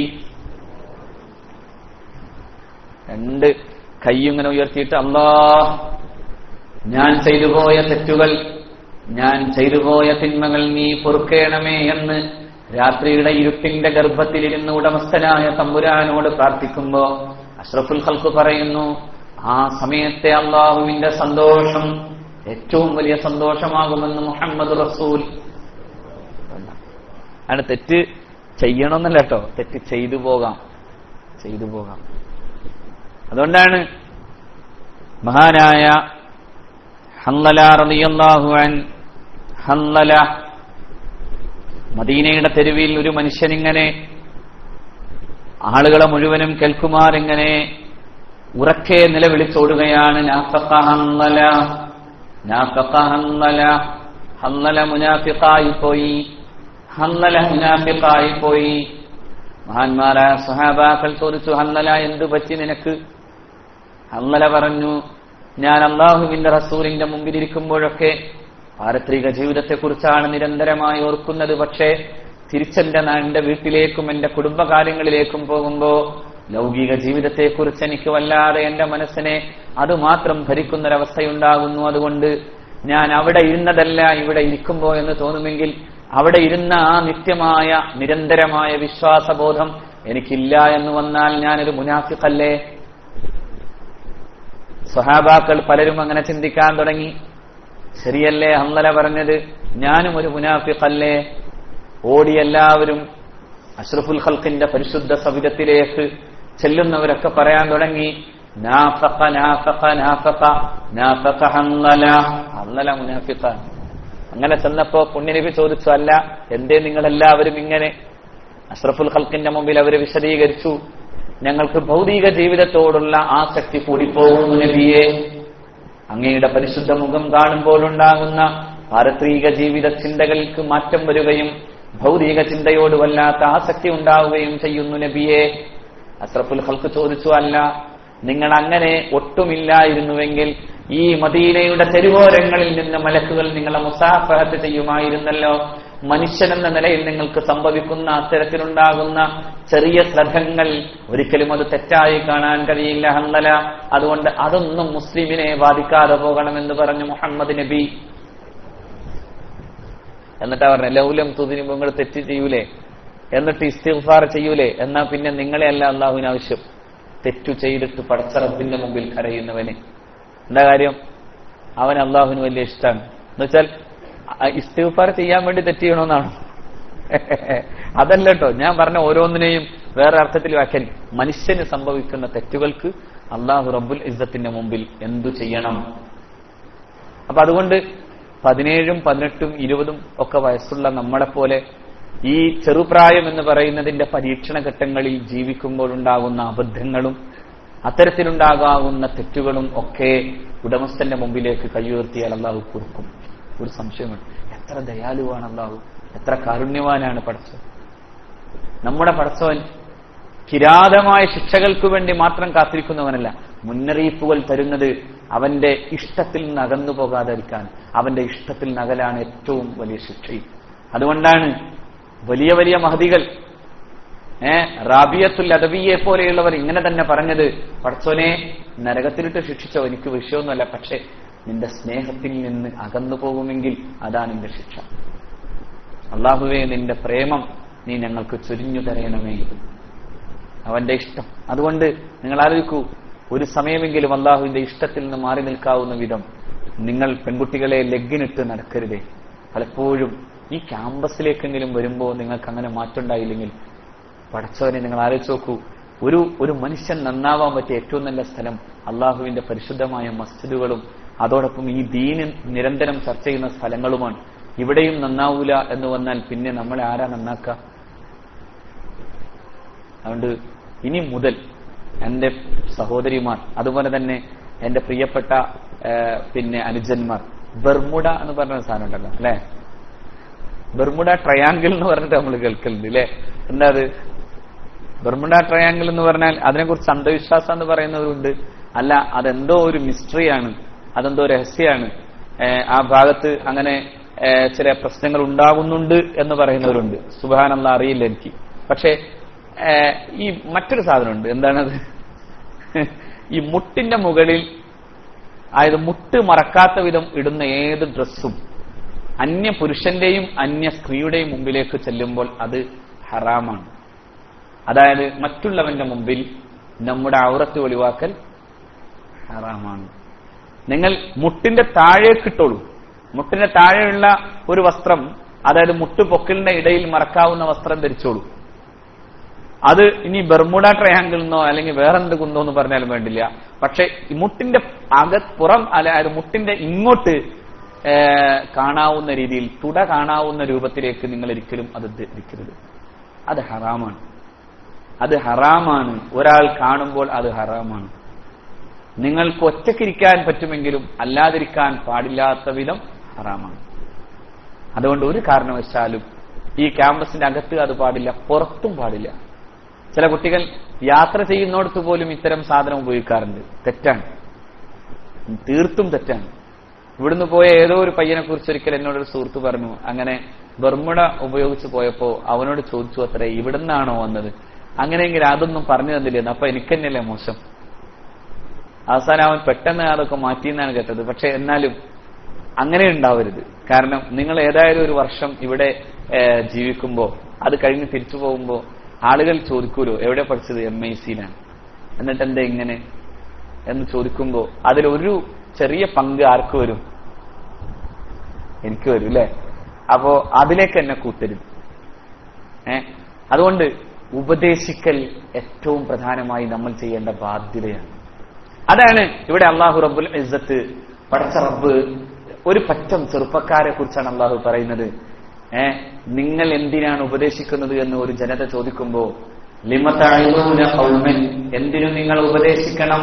അല്ലാഹു മുഹ്ലികുഹും ഔ മുഅദ്ദിബുഹും അദാബൻ ശദീദ, അല്ലാഹു കടുത്ത ശിക്ഷ കൊടുക്കുകയോ അല്ലെങ്കിൽ അവരെ നശിപ്പിക്കുകയോ ചെയ്യില്ലേ, എന്തിനു നിങ്ങൾ ഉപദേശിക്കണമെന്ന് ചോദിക്കുമ്പോ, ഖാലൂ മഅ്ദിറതൻ ഇലാ റബ്ബിക്കും, നിങ്ങളുടെ നാഥന്റെ മുമ്പിലേക്ക് ചെന്നാൽ ഞങ്ങൾക്ക് കാരണം ബോധ്യപ്പെടുത്താനാകണം പടച്ചവനെ.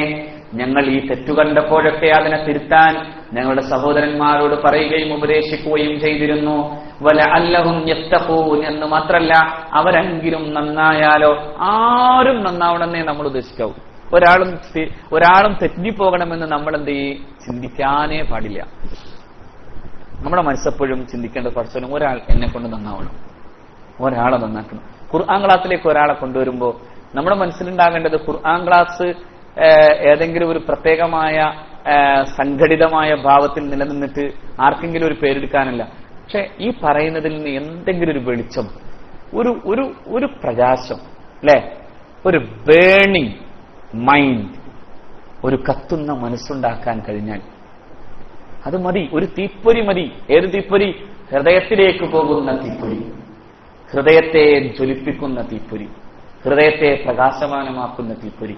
അതുണ്ടായാൽ അത് ഒരു മനുഷ്യന് ഈ ക്ലാസ്സിലിരുന്നിട്ട് കിട്ടുമെങ്കിൽ വിളിച്ച ആൾക്ക് കിട്ടും അതിന്റെ പുണ്യം, ഉറപ്പ്. ഇവിടെ പ്രസംഗിച്ച ആൾക്ക് മാത്രം കിട്ടണമല്ല, വിളിച്ച ആൾക്കും കിട്ടും ആ പുണ്യം. വിളിച്ചയാൾക്ക് കിട്ടും. അതാണ് വല അല്ലഹും യത്തഖൂൻ. അങ്ങനെ അവര് നന്നായാലോ നമ്മൾ രക്ഷപ്പെട്ടു.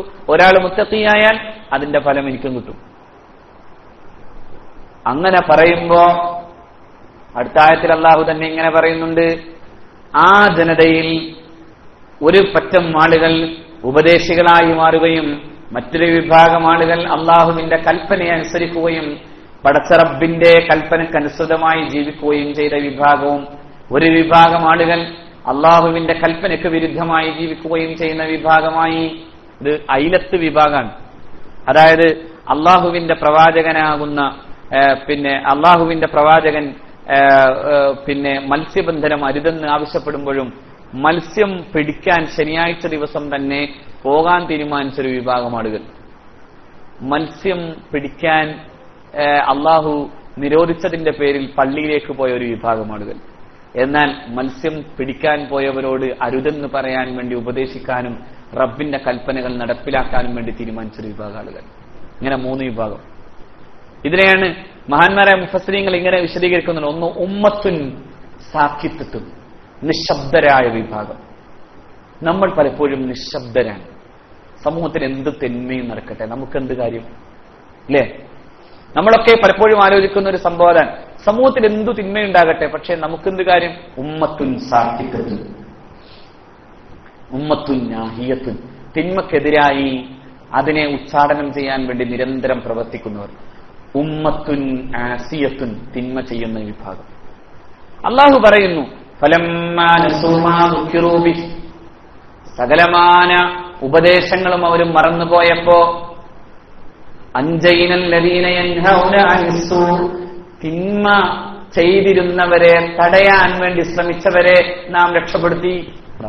അൻജൈനല്ലദീന യൻഹൗന അനിസ്സൂ, തിന്മ ചെയ്തവരോട് അത് തെറ്റാണെന്ന് പറയാൻ തീരുമാനിച്ച ആളുകളെ നാം രക്ഷപ്പെടുത്തി. വഅഖദ്ന അല്ലദീന ളലമൂ ബിഅദാബിൻ ബഈസിൻ ബിമാ കാനൂ യഫ്സുഖൂൻ, എന്നാൽ തിന്മ ചെയ്ത ആളുകളെ അവർ തിന്മ ചെയ്തു എന്ന കാരണത്താൽ നാം ഭീകരമാം വിധം പിടികൂടുകയും ചെയ്തു. അവിടെ മുഫസ്സിരീങ്ങൾ പറയുന്നു, അവിടെ 2 വിഭാഗം ആളുകളും ശിക്ഷിക്കപ്പെട്ടു. ഏതൊക്കെ? ഉപദേശിക്കാനും തിന്മക്കെതിരെ പോരടിക്കാനും തയ്യാറാകാതെ പോയവരെ അള്ളാഹു ശിക്ഷിച്ചു. റസൂലുള്ളാഹി അതിമനോഹരമായ ഒരു ഉദാഹരണം ഇതിന് പറയുന്നുണ്ട്. സ്വല്ലല്ലാഹു അലൈഹി വസല്ലം, മസലുൽ ഖായിമി അലാ ഹുദൂദില്ലാഹി വൽ വാഖിഇ ഫീഹാ കമസലി ഖൗമിൻ ഇസ്തഹമ്മു അലാ സഫീനത്തിൻ ഫഅസാബ ബഅദുഹും അലാഹാ വബഅദുഹും അസ്ഫലഹാ. തിന്മ ചെയ്യുന്നവരുടെ പ്രത്യേകമായ ഉദാഹരണത്തെ പുണ്യനബി പറഞ്ഞു, അവർ കപ്പലിൽ യാത്ര ചെയ്യുന്നവരെ പോലെയാണ്. കപ്പലിൽ യാത്ര ചെയ്യുന്നവർ, അതിൽ ഒരു പറ്റം ആളുകൾ കപ്പലിന്റെ മുകളിൽ യാത്ര ചെയ്യും, മറുഭാഗം താഴെയും.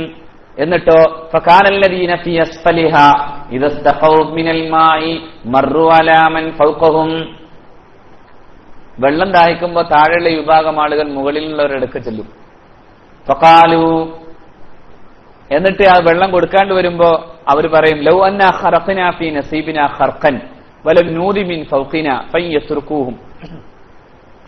നിങ്ങൾ തരൂലാന്നുണ്ടെങ്കിൽ ഞങ്ങളൊരു പണി ചെയ്യാൻ പോവാണ്, ഈ കപ്പല് തുറക്കാൻ പോവാണ്. ഇങ്ങനെയല്ലേ വെള്ളം കുടിക്കാൻ പറ്റുള്ളൂ. കപ്പല് തുറക്കാൻ പോവാണ്. റസൂൽ പറയുന്നു, വമാ അറാദു ഹലകു ജമീഅ വഇൻ അഖദു അലാ ഐദിഹിം നജൗ വനജൗ ജമീഅ. എന്തൊരു നല്ല ഉദാഹരണം. റസൂൽ പറയുന്നു, അങ്ങനെ അവർ ഉദ്ദേശിച്ചാൽ ഹലകു ജമീഅ, എല്ലാവരും എന്ത് ചെയ്തു? നശിച്ചു. എന്താ കാരണം? ആ കപ്പൽ എന്ന് പറയുന്നത് ഈ സമൂഹത്തിന്റെ കപ്പലാണ്. ഈ സമുദായം തിന്മയുടെ ആളുകളുടെ കൈപിടിക്കാൻ തയ്യാറല്ലെന്ന് വന്നാൽ വഇദാ അഖദു അലാ ഐദീഹിം, അവരവരുടെ കൈ പിടിക്കുമെങ്കിൽ, അതായത് ഇവർ ചെയ്യുന്നതിനെതിരായി തടസ്സമുണ്ടാക്കുമെങ്കിൽ നജൗ ജമീഅ, സകലരും രക്ഷപ്പെടും, എല്ലാവരും രക്ഷപ്പെടും. എപ്പോ? അതിന്റെ അർത്ഥം എന്താ? അതായത് കപ്പൽ തുരക്കാൻ പോകുന്നവർ തുരക്കാണെങ്കിൽ അതിലൂടെ വെള്ളം അകത്ത് പ്രവേശിക്കുകയും അതുവഴി ആ കപ്പൽ മുങ്ങുകയും ചെയ്യും. ആ കപ്പൽ മറ്റൊരു കപ്പലുമല്ല, സമുദായം എന്ന നൗക ഈ അർത്ഥത്തിൽ അധാർമികതകൾ കൊണ്ട് തകർന്നു പോകുമെന്ന് മുഹമ്മദ് റസൂൽ. അതാണ് അൻജൈനല്ലദീന യൻഹൗന അനിസ്സൂ, തിന്മ ചെയ്യുന്നവരെ തടയാൻ ശ്രമിച്ചവരെ നാം രക്ഷപ്പെടുത്തി. അതേസമയം വഅഖദ്നല്ലദീന ളലമൂ ബിഅദാബിൻ ബഈസിൻ, കടുത്ത ശിക്ഷ കൊണ്ട് നാം മറ്റുള്ളവരെ ശിക്ഷിച്ചു. അല്ലാഹു അവിടെ പറയുന്നത് നിങ്ങളെ മുഴുവനും പിന്നെ കുരങ്ങുകളായി മാറട്ടെ എന്ന കൽപ്പനയായിരുന്നു. കൂനു ഖിറദത്തൻ ഖാസിഈൻ, നിങ്ങൾ ഖാസിഈൻ, അതായത് നിന്ദരായ കുരങ്ങുകളായി പോകട്ടെ എന്ന അല്ലാഹുവിന്റെ കൽപ്പന വന്നു. അവർ മുഴുവനും കുരങ്ങുകളായി പോയി. പടച്ചോനറിയാം, ആ അയിലത്ത് കടലോര പ്രദേശങ്ങളിലെ ഫോസിലുകൾ കണ്ടപ്പോഴാകും നമ്മുടെ വാപ്പാമാരൊക്കെ കുരങ്ങുകളായിരുന്നു എന്ന് ആർക്ക് തോന്നിയിട്ടുണ്ടാവുക? ചാൾസ് ഡാർവിൻ അല്ലെ? അല്ലാതെ ഏത് കുരങ്ങനെ നോക്കിയാ മനുഷ്യനെയും കുരങ്ങനെയും കൂടി ബന്ധിപ്പിക്കാൻ കഴിയുക? ജനറ്റിക് എഞ്ചിനീയറിംഗ് എന്ന് വളരുമ്പോ ഈ ഡാർവിന്റെ ഈ പൊട്ട സിദ്ധാന്തം ലോകത്തെ വിഡിത്തമായിരുന്നു എന്ന് പറയേണ്ടി വരുന്നിടത്ത് നിന്ന് ആലോചിക്കണം. സത്യത്തിൽ ഈ കുരങ്ങുകളുടെ വല്ല ഫോസിലും കിട്ടിയാവോ? എവിടെയെങ്കിലും പോയ ഈ കുരങ്ങൻ അല്ലെ, കൂനു ഖിറദത്തൻ ഖാസിഈൻ, നിന്ദ്യരായ കുരങ്ങുകളായി പോകട്ടെ എന്ന അല്ലാഹുവിന്റെ ശാപം ആ ജനതയുടെ മേൽ ഭവിച്ചു. അവർ കുരങ്ങുകളായി പോയി എന്നാൽ പിന്നെ അവർ നശിപ്പിക്കപ്പെടുകയും ചെയ്തു എന്നാൽ. വലിയ പ്രകമ്പനം പോലെ ഭൂമിയിലേക്ക് വന്ന അട്ടഹാസത്താൽ അല്ലാഹു റബ്ബുൽ ഇസ്സത്ത് ആ ജനതയെ ഒന്നടങ്കം നശിപ്പിച്ചു കളഞ്ഞു. രക്ഷപ്പെട്ടത് ആര് മാത്രമാണ്? നാഹീനാനിൽ മുൻകർ, തിന്മയിൽ നിന്ന് ആളുകളെ പിടിച്ചു നിർത്തിയവർ. നോക്കൂ കുട്ടികളെ, തിന്മകളിൽ നിന്ന് ആളുകളെ രക്ഷപ്പെടുത്താൻ വേണ്ടി ശ്രമിച്ചവർക്ക് അല്ലാഹു തരുന്ന വലിയ പ്രയോജനം അതാണ്. നിരന്തരമായി അല്ലാഹുവിന്റെ റസൂൽ സല്ലല്ലാഹു അലൈഹി വസല്ലം ഇത് സംബന്ധമായി തന്നെ പറയുന്നുണ്ട്. ഒരുപാട് ആയത്തുകൾ ഇത് സംബന്ധമായി തന്നെയുണ്ട്. അല്ലാഹു പറയുന്നു, ലുഇനല്ലദീന കഫറൂ മിൻ ബനീ ഇസ്രായീല, ബനൂ ഇസ്രായേല്യരെ മുഴുവനും അവരെ മുഴുവനും ശപിക്കപ്പെട്ടു. അലാ ലിസാനി ദാവൂദ വഈസ ബിനി മറിയമ, ദാവൂദ് നബി അലൈഹി ഇസ്ലാമിന്റെയും അതുപോലെ തന്നെ ഈസ നബി അലൈഹി സ്വലാത്തു വസ്സലാമിന്റെയും നാവ് വഴി. എന്തേ അതിന്റെ ചാർജ് ഷീറ്റ്? അള്ളാഹു പറയുന്നു, അവരുടെ ചാർജ് ഷീറ്റ് മറ്റേ ഒന്നും ആയിരുന്നില്ല. അവർ പരസ്പരം തിന്മകൾക്കെതിരായി യാതൊന്നും ചെയ്യാൻ തയ്യാറായിരുന്നില്ല. അവർ തെറ്റു ചെയ്തു എന്ന കാരണത്താലാണ്, അവർ അതിക്രമിച്ചു കടന്നു എന്ന കാരണത്താലാണ്.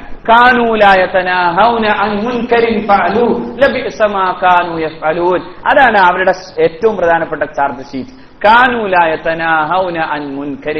തിന്മക്ക് എതിരായി പരസ്പരം ഉപദേശിക്കാൻ അവർ മെനക്കെട്ടില്ല. അല്ലേ? ഇനി നോക്കൂ മറ്റൊരായത്ത്, അല്ല ഒരു സൂറത്ത് തന്നെ നോക്കൂ നിങ്ങൾ. എന്തേ സത്യവിശ്വാസിയുടെ പ്രത്യേകത? വല്ലസുർ ഇന്നൽ ഇൻസാന ലഫീ ഖുസ്ർ ഇല്ലല്ലദീന ആമനൂ വഅമിലുസ് സ്വാലിഹാത്തി വതവാസൗ ബിൽ ഹഖ് വതവാസൗ ബിസ് സബ്ർ. എന്താ അവരുടെ പണി? ആരാ മനുഷ്യൻ? ഏതു മനുഷ്യനാണ് പരാജയപ്പെടാത്തത്? ഇന്നൽ ഇൻസാന ലഫീ ഖുസ്ർ, മനുഷ്യൻ നഷ്ടത്തിലാണ്. എന്നാൽ ഇല്ലല്ലദീന ആമനു, വിശ്വസിച്ചവർ, വഅമിലുസ് സ്വാലിഹാത്തി, സൽക്കർമ്മം ചെയ്തവർ, അതുപോരാ വതവാസൗ ബിൽ ഹഖ്, ഈ സത്യത്തെക്കുറിച്ച് പരസ്പരം ഉപദേശിക്കുകയും ചെയ്തവർ, വതവാസൗ ബിസ് സബ്ർ, ക്ഷമ കൊണ്ടും ഉപദേശിച്ചവർ. അവ തിന്മക്കെതിരായി ക്ഷമ വേണം. എന്താ ക്ഷമിക്കാൻ കഴിയുക എന്ന് പറഞ്ഞതിന്റെ അർത്ഥം? തിന്മ ചെയ്യാതിരിക്കാൻ കഴിയുക എന്നതാണ് ഏറ്റവും പ്രധാനപ്പെട്ട ക്ഷമ, അല്ലെ? അതാണ് സഹനം.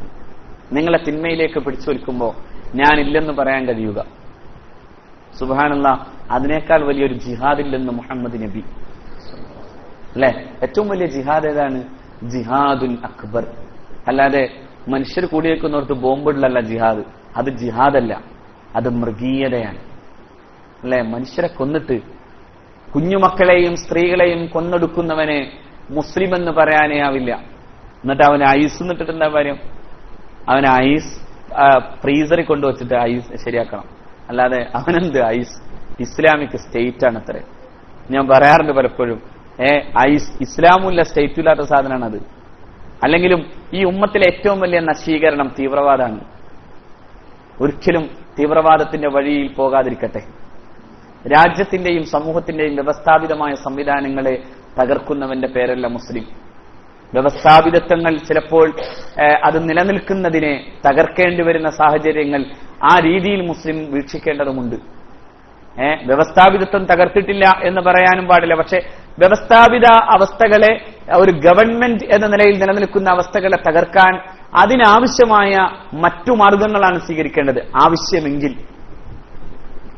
എപ്പോഴൊക്കെയാണ് അതിന്റെ ആവശ്യമെന്നും ഒക്കെ കർമ്മശാസ്ത്ര പണ്ഡിതന്മാർ വിശദീകരിച്ചിട്ടുണ്ട്.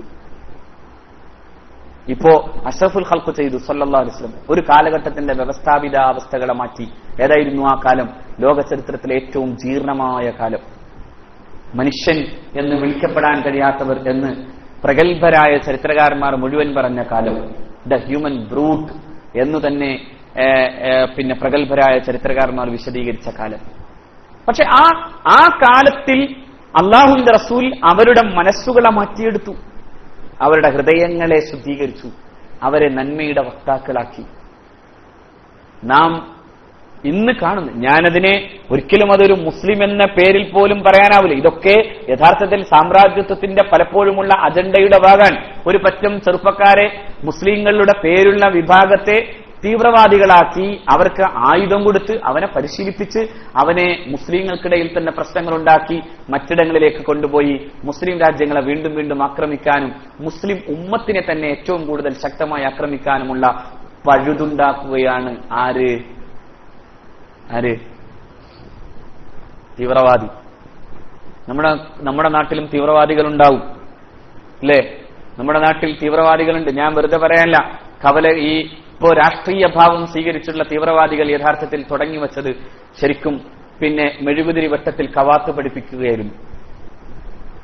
അതായത് NDF പോലെയുള്ള തീവ്രവാദങ്ങൾ കേരളത്തിൽ ഉണ്ടായതിന്റെ തുടക്കത്തിൽ അവർ ശരിക്കും പറഞ്ഞതും ഇപ്പോഴും പറഞ്ഞുകൊണ്ടിരിക്കുന്നതും അതാണ്. അത് അബദ്ധവും അപകടവും സമൂഹത്തിന്റെ സ്വാസ്ഥ്യത്തെ നശിപ്പിക്കുന്നതും കേരളം പോലെ മനോഹരമായ ഒരു സംസ്ഥാനത്തെ ചോരക്കളിയുടെ നാടാക്കി മാറ്റാൻ കാരണമാക്കി തീർക്കുന്നതുമാകും.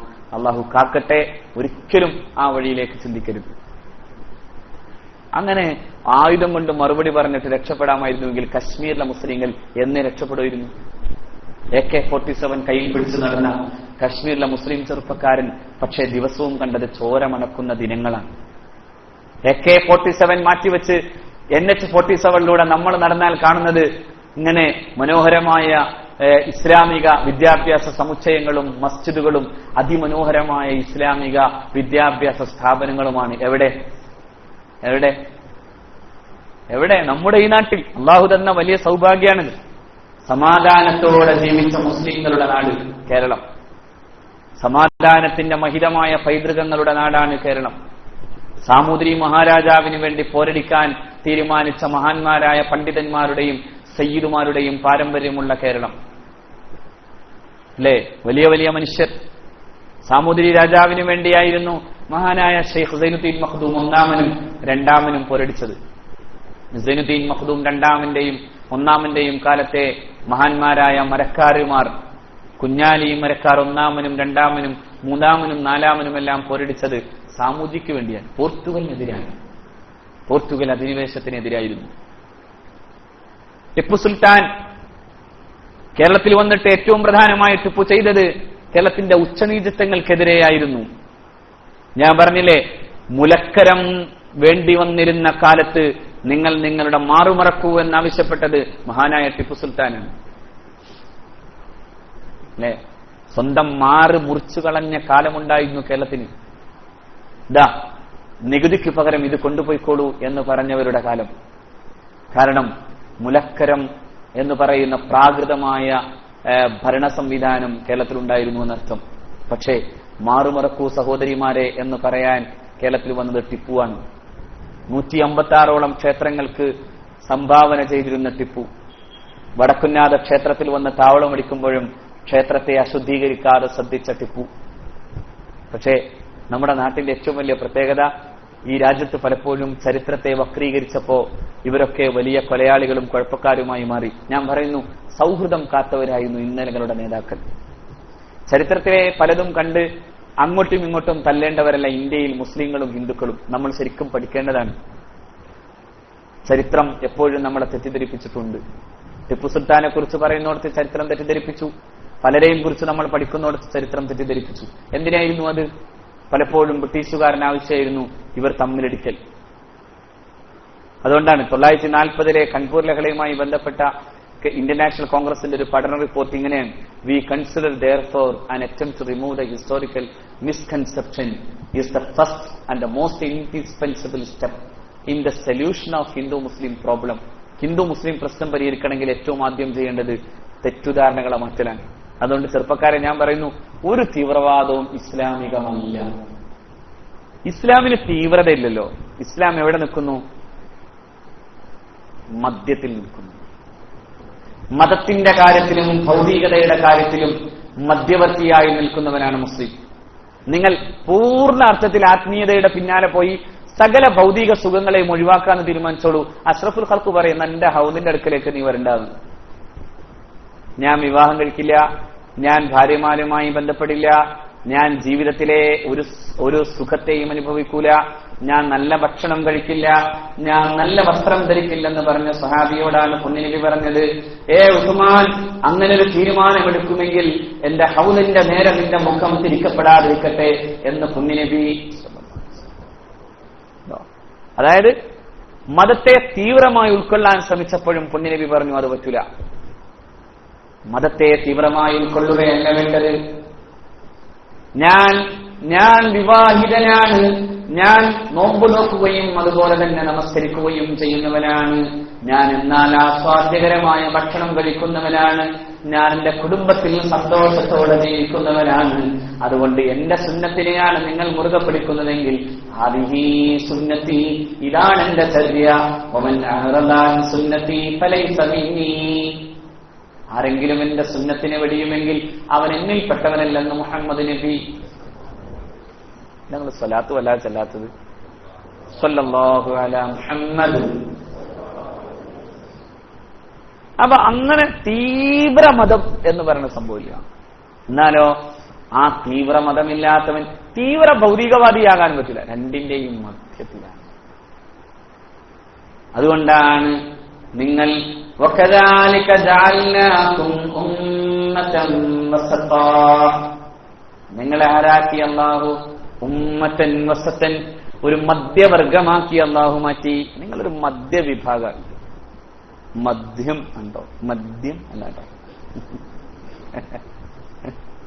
ഈ ദായും ധായും തമ്മിലുള്ള മാറ്റം തിരിച്ചറിയാതെ പോകരുത്. മദ്യം എന്നുവെച്ചാൽ മദ്യം ആണ്. ഒരു മധ്യവിഭാഗമായിരുന്നു അവര്. പക്ഷെ അവരെ പഠിച്ചവൻ എന്ത് ചെയ്തു? മധ്യവിഭാഗാക്കി. അതായത് മദ്യത്തിൽ ആമഗ്നരായിരുന്നു അവർ. പക്ഷെ അവരെയാണ് അള്ളാഹുവിന്റെ റസൂൽ എന്ത് ചെയ്തത്?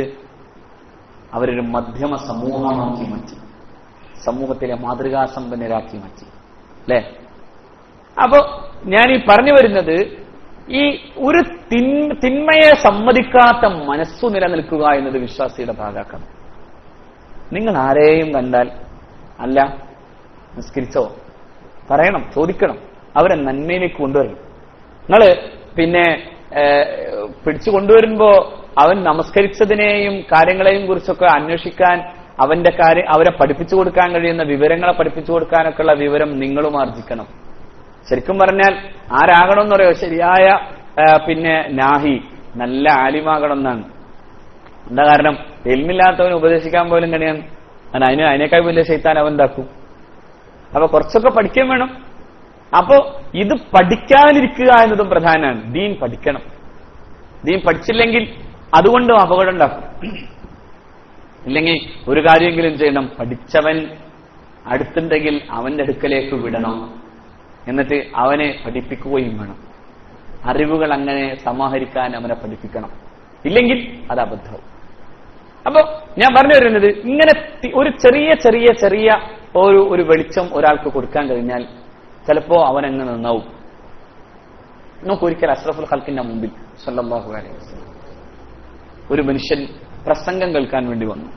പുന്നബി നല്ല പ്രഭാഷകനായിരുന്നല്ലോ. റസൂലുള്ളാഹി സ്വല്ലല്ലാഹു അലൈഹി വസല്ലമ തങ്ങൾ നല്ല പ്രഭാഷകനായിരുന്നു. നബി തിരുമേനി സ്വല്ലല്ലാഹു അലൈഹി വസല്ലമ തങ്ങളുടെ മുമ്പിൽ വന്ന് നബി തിരുമേനിയുടെ അടുത്തിരിക്കാതെ വളരെ മാറിയിരുന്നു അയാൾ. റസൂലുള്ളാഹി സ്വല്ലല്ലാഹു അലൈഹി വസല്ലം അയാളെ മാടി വിളിച്ചു. എന്നിട്ട് അള്ളാഹുവിന്റെ പ്രവാചകൻ ചോദിച്ചു, അല്ല നിന്റെ പേരെന്താ?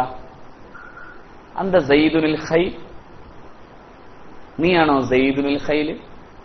ആ നാട്ടിലെ ഏറ്റവും ഭീകരനായ കൊലയാളിയായിരുന്നു ആര്? സയ്യിദ്.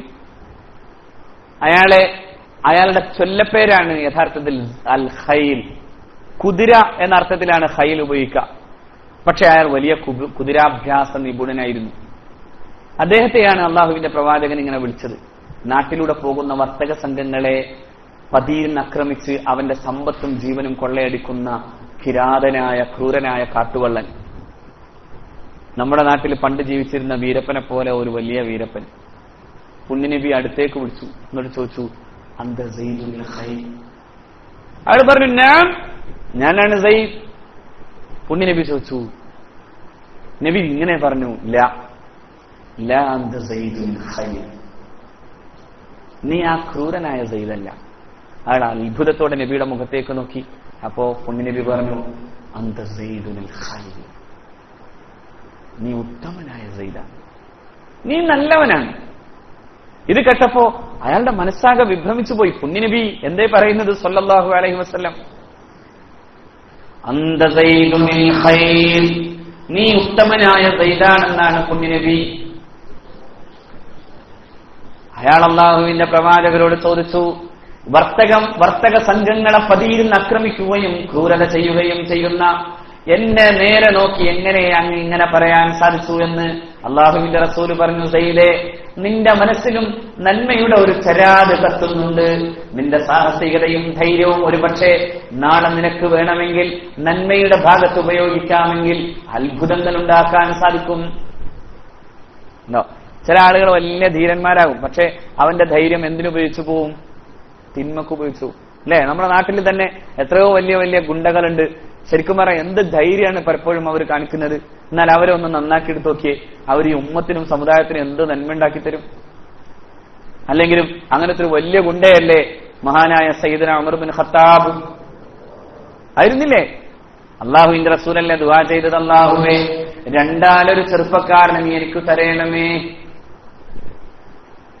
അല്ലാഹുവേ രണ്ടാലൊരു ചെറുപ്പക്കാരനെ, നീ സ്നേഹിക്കുന്ന രണ്ടിലൊരാൾ നീ നിന്റെ ദീനിന്റെ മാർഗത്തിലേക്ക് കൂട്ടിത്തരണം. ഒന്നുകിൽ ഉമർ ബിൻ ഖത്താബിനെ, അല്ലെങ്കിൽ പിന്നെ അബൂജഹൽ ബിൻ ഹിഷാമിനെ. രണ്ടും അന്നത്തെ വലിയ കേമന്മാരാണെന്നർത്ഥം. പുണ്യനബിക്ക് കിട്ടിയത് ഉമർ ബിൻ ഖത്താബിനെ റളിയല്ലാഹു അൻഹു. അല്ലേ? പുണ്യനബിക്ക് കിട്ടിയത് ഉമർ ബിൻ ഖത്താബിനെ. ആ മനുഷ്യനെ കൊണ്ട് സമുദായം, അള്ളാഹുവിന്റെ റസൂലിന്റെ സമുദായം പിന്നെ രക്ഷപ്പെട്ടതിന്റെ കഥയാണ് നാം ഇസ്ലാമിന്റെ ചരിത്രത്തിൽ വായിക്കുന്നത്. അല്ലെ? ഏറ്റവും ധീരതയുള്ള പ്രതീകമായി സയ്യിദുനാ ഉമർ ബിൻ ഖത്താബ്. എന്നാൽ ഒരു കാലത്ത് തന്റെ വാളിന്റെ മൂർച്ച നോക്കാൻ ആളുകളെ അടുത്ത് വിളിച്ചിട്ട് വെട്ടിപ്പരിക്കേൽപ്പിച്ചിരുന്ന ഉമർ. ഇവിടെ എന്തിനാ വെട്ടിവെക്കാൻ? എന്തിന്? തന്റെ വാളിന് മൂർച്ച ഉണ്ടെന്നറിയാൻ. സുബ്ഹാനല്ലാഹ്. അങ്ങനെ വെട്ടിപ്പരിക്കേൽപ്പിച്ചിരുന്ന അത്ര ക്രൂരനായ മനുഷ്യൻ, ആർദ്രത തൊട്ടുതീണ്ടാതിരുന്ന മനുഷ്യൻ, ആ ആർദ്രത തൊട്ടുതീണ്ടാതിരുന്ന മനുഷ്യൻ പിന്നെ ഒരു പൂച്ചക്കുട്ടിയെ പോലെ എത്ര വട്ടം കരയുന്നെന്ന് നാം കണ്ടു. ഉമർ തന്റെ ഭരണകാലം മുഴുവനും ഇങ്ങനെ ചരിത്രകാരന്മാർ പറയുന്നു, നിരന്തരം കരയുമായിരുന്നു. അല്ലാഹുവേ, എന്റെ ഭരണകാലത്ത് ഏതെങ്കിലും തരത്തിൽ എനിക്ക് വീഴ്ച സംഭവിച്ചാൽ നിന്റെ മുമ്പിൽ ഞാൻ എന്തു പറഞ്ഞു വരും എന്ന് ചോദിച്ചു കരഞ്ഞിരുന്നു. നിരന്തരം കരഞ്ഞിരുന്നു സയ്യിദുനാ ഫാറൂഖ് റളിയല്ലാഹു അൻഹു. നിരന്തരം കരഞ്ഞു.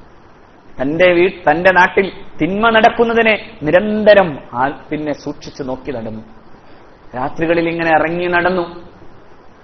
ഒരിക്കൽ രാത്രി ഇങ്ങനെ നടക്കുമ്പോ അലാ താല ഹാദൽ ലൈലു വസ്വർറ ജാനിബു, അലാ താല ഹാദൽ ലൈലു വസ്വർറ ജാനിബു. ഈ രാത്രി ഇങ്ങനെ പതുക്കെ പതുക്കെ ഇരുട്ടി ഇതിന്റെ ചുറ്റുവട്ടവും ഇങ്ങനെ ഇരുട്ട് മുറ്റി തുടങ്ങിയിരിക്കുന്നു. ഒരു പെണ്ണ് പാടാണ്, രാത്രി കനത്തു വരാണല്ലോ, രാത്രി കരത്തു വരുന്നു. പക്ഷേ ഒരു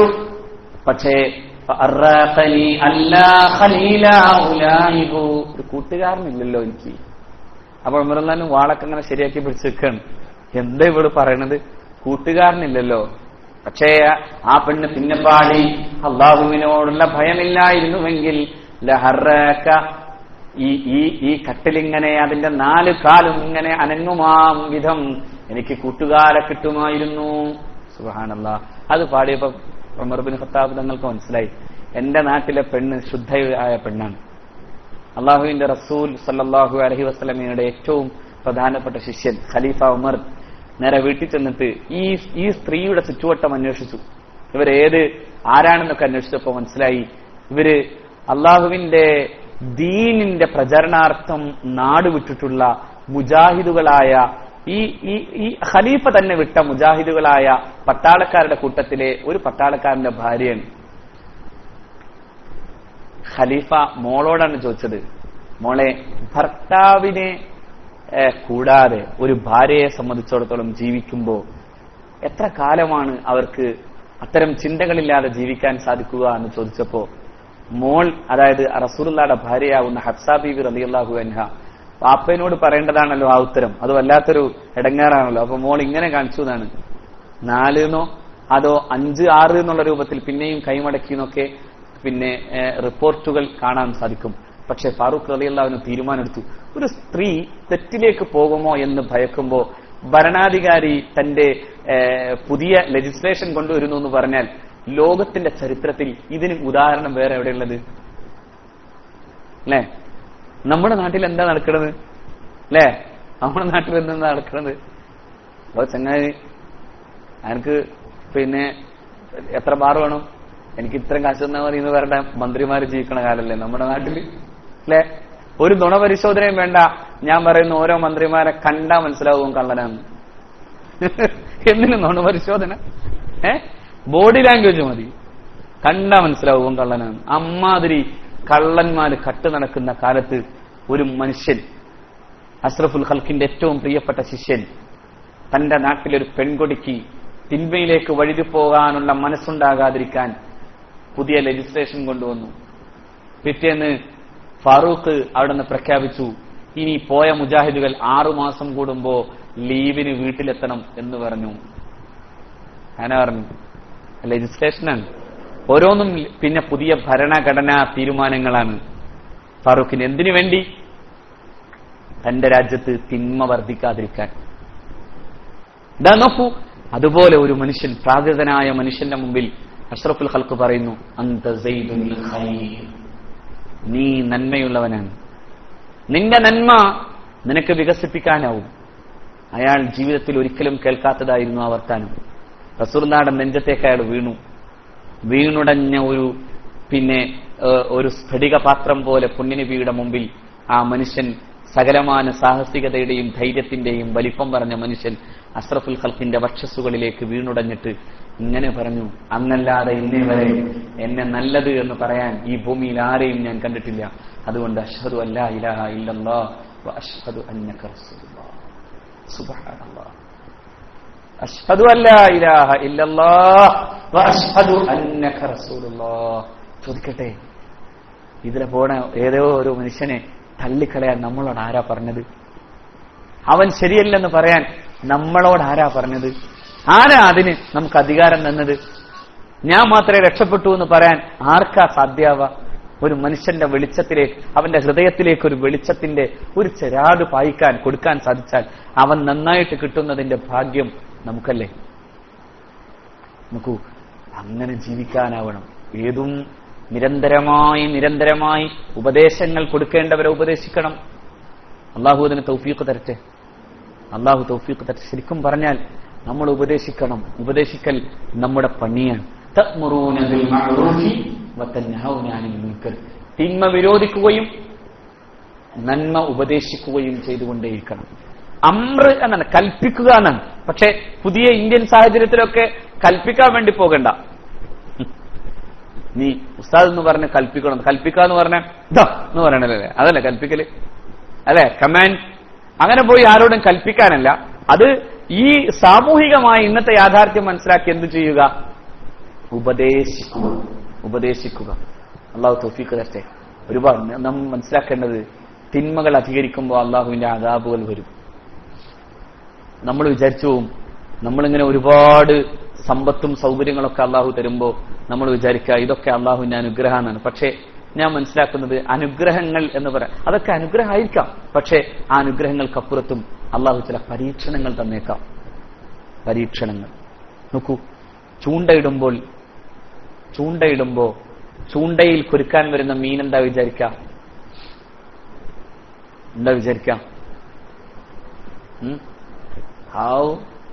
ആരോ നമുക്ക് വളരെ സ്വസ്ഥമായി എങ്ങും പോകാതെ നല്ല ഭക്ഷണം ഇതാ ചുണ്ടിന്റെ മുകളിൽ കൊണ്ടു തന്നിരിക്കുന്നു. ഒറ്റ കൊത്തു അല്ലേ? കൊത്തിക്കഴിഞ്ഞാലോ ഒറ്റ വലിയൊരിക്കും. പിന്നെ എങ്ങോട്ടാ പോവാ? പിന്നെ കൊണ്ടുപോയി നന്നായി വെട്ടി നുറുക്കി നല്ലോണം മസാലയൊക്കെ ഇട്ട് ശരിക്ക് ഉഷാറാക്കി അങ്ങനെ പൊരിച്ചെടുക്കും. അതിനു മുമ്പ് മീനെന്താ വിചാരിച്ചത്? തനിക്ക് ഭക്ഷണം തന്ന ഉദാരനും ഔദാര്യവാനും കാരുണ്യവാനുമായ ഏതോ ഒരു ചൂണ്ടക്കാരനെ കുറിച്ചാണ് അവൾ ചിന്തിച്ചത്. പക്ഷെ ഇത് ചൂണ്ടയിലിട്ടതിന് ശേഷം എന്തായി? കൊണ്ടുപോയി. ഇതിന് അറബിയിൽ പറയുക ഇസ്തിദ്റാജ് എന്നാണ്. ഇസ്തിദ്റാജ്. ഖുർആൻ ഇത് പലയിടത്തും ഉപയോഗിച്ചു. ഇസ്തിദ്റാജ് ശരിക്കും ചൂണ്ടയിടലാണ് പടച്ചോൻ ചിലപ്പോൾ ചെയ്യാം. എന്താ ചൂണ്ടയിടാന്ന് പറഞ്ഞാൽ അനുഗ്രഹങ്ങൾ എന്ന പോലെ അള്ളാഹു ചിലത് തരും. പക്ഷെ അതെന്താവൂല? അനുഗ്രഹമില്ല. അള്ളാഹു കാക്കട്ടെ. അപ്പൊ കിട്ടിയ അനുഗ്രഹങ്ങൾ എന്തു ചെയ്യുക? പടച്ചോനെ പേടിച്ചു പോയിക്കുക. അപ്പോഴോ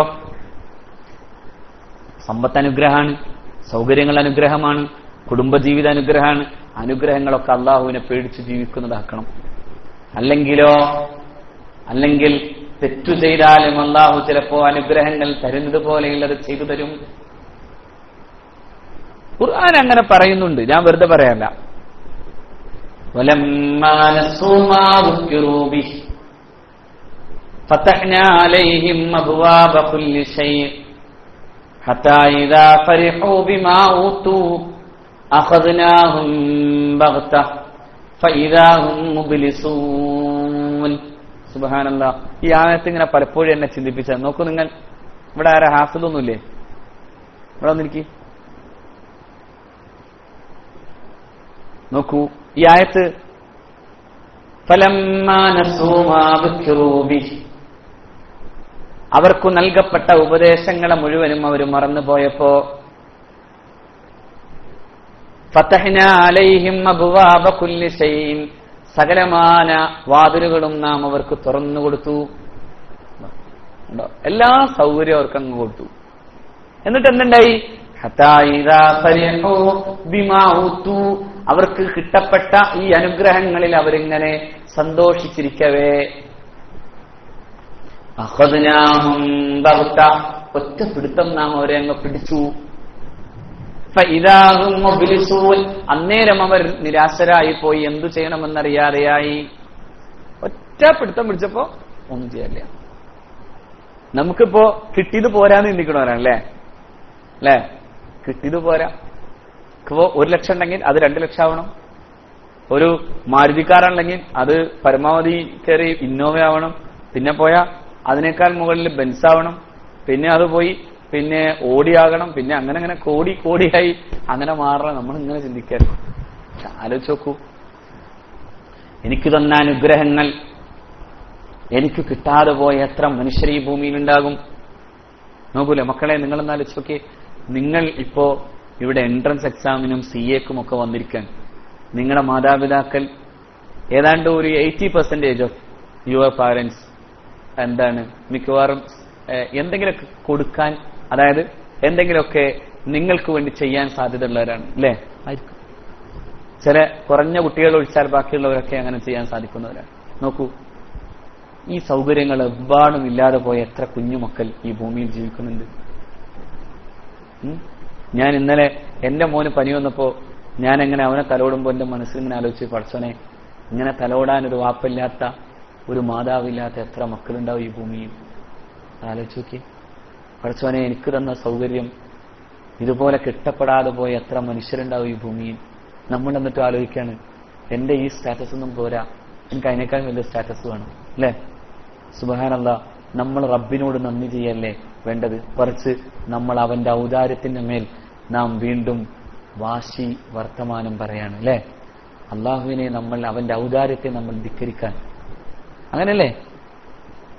പടച്ചോനെ എന്റെ സൗകര്യം നമ്മൾ ചോദിച്ചോ പടച്ചോനോട്? അവൻ നിരന്തരം തരാൻ തയ്യാറാണ്. അള്ളാഹുവേ, നീ എനിക്കത് തരണേ, അള്ളാഹ് തരണം. എന്തിനാ? മനുഷ്യന്റെ മുമ്പിൽ കൈനീട്ടാതെ ജീവിക്കാൻ ആവശ്യമായ സൗകര്യങ്ങൾ നീ എനിക്ക് വർദ്ധിപ്പിച്ചു തരണം.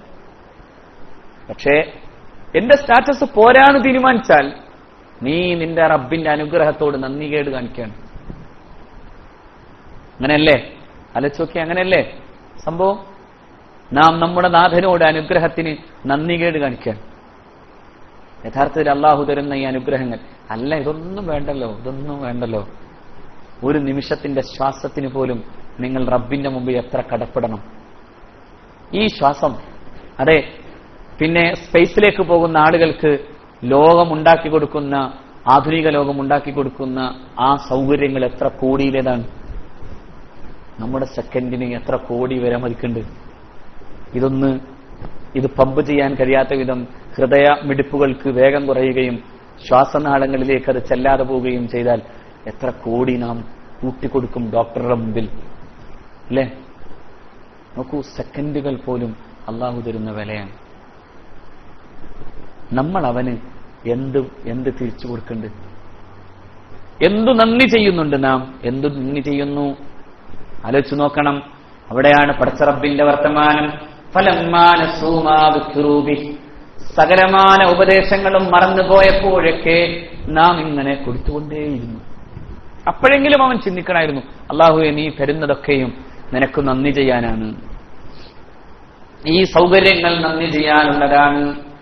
എനിക്കില്ലാത്ത എത്ര സൗകര്യങ്ങളുടെ ഒരു വലിപ്പം ഒരു പക്ഷേ എന്റെ മുകളിലുണ്ടാകുമെങ്കിലും ഞാൻ അനുഭവിക്കുന്ന ഈ സൗകര്യങ്ങൾ ഒന്നുപോലുമില്ലാത്ത എത്ര കോടിക്കണക്കിന് മനുഷ്യർ തെരുവുകളിൽ ജീവിക്കുന്നുണ്ടെന്ന ബോധ്യമുണ്ടാകണം.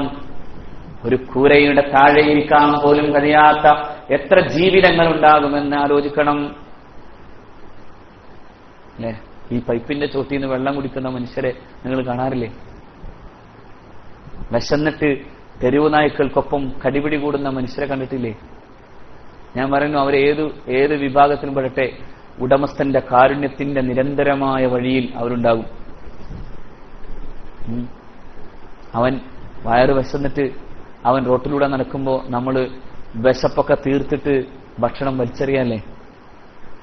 അപ്പൊ ആലോചിക്കണം, തെരുവ് നായ്ക്കൾക്കൊപ്പം കടിപിടി കൂടുന്ന മനുഷ്യരെ, എച്ചിലുകൾക്ക് പിന്നിൽ പോയി നിന്ന് അതിലെ പിന്നെ കിട്ടിയത് മുഴുവനും വലിച്ചുവാരി തിന്നുന്ന പാവ മനുഷ്യന്.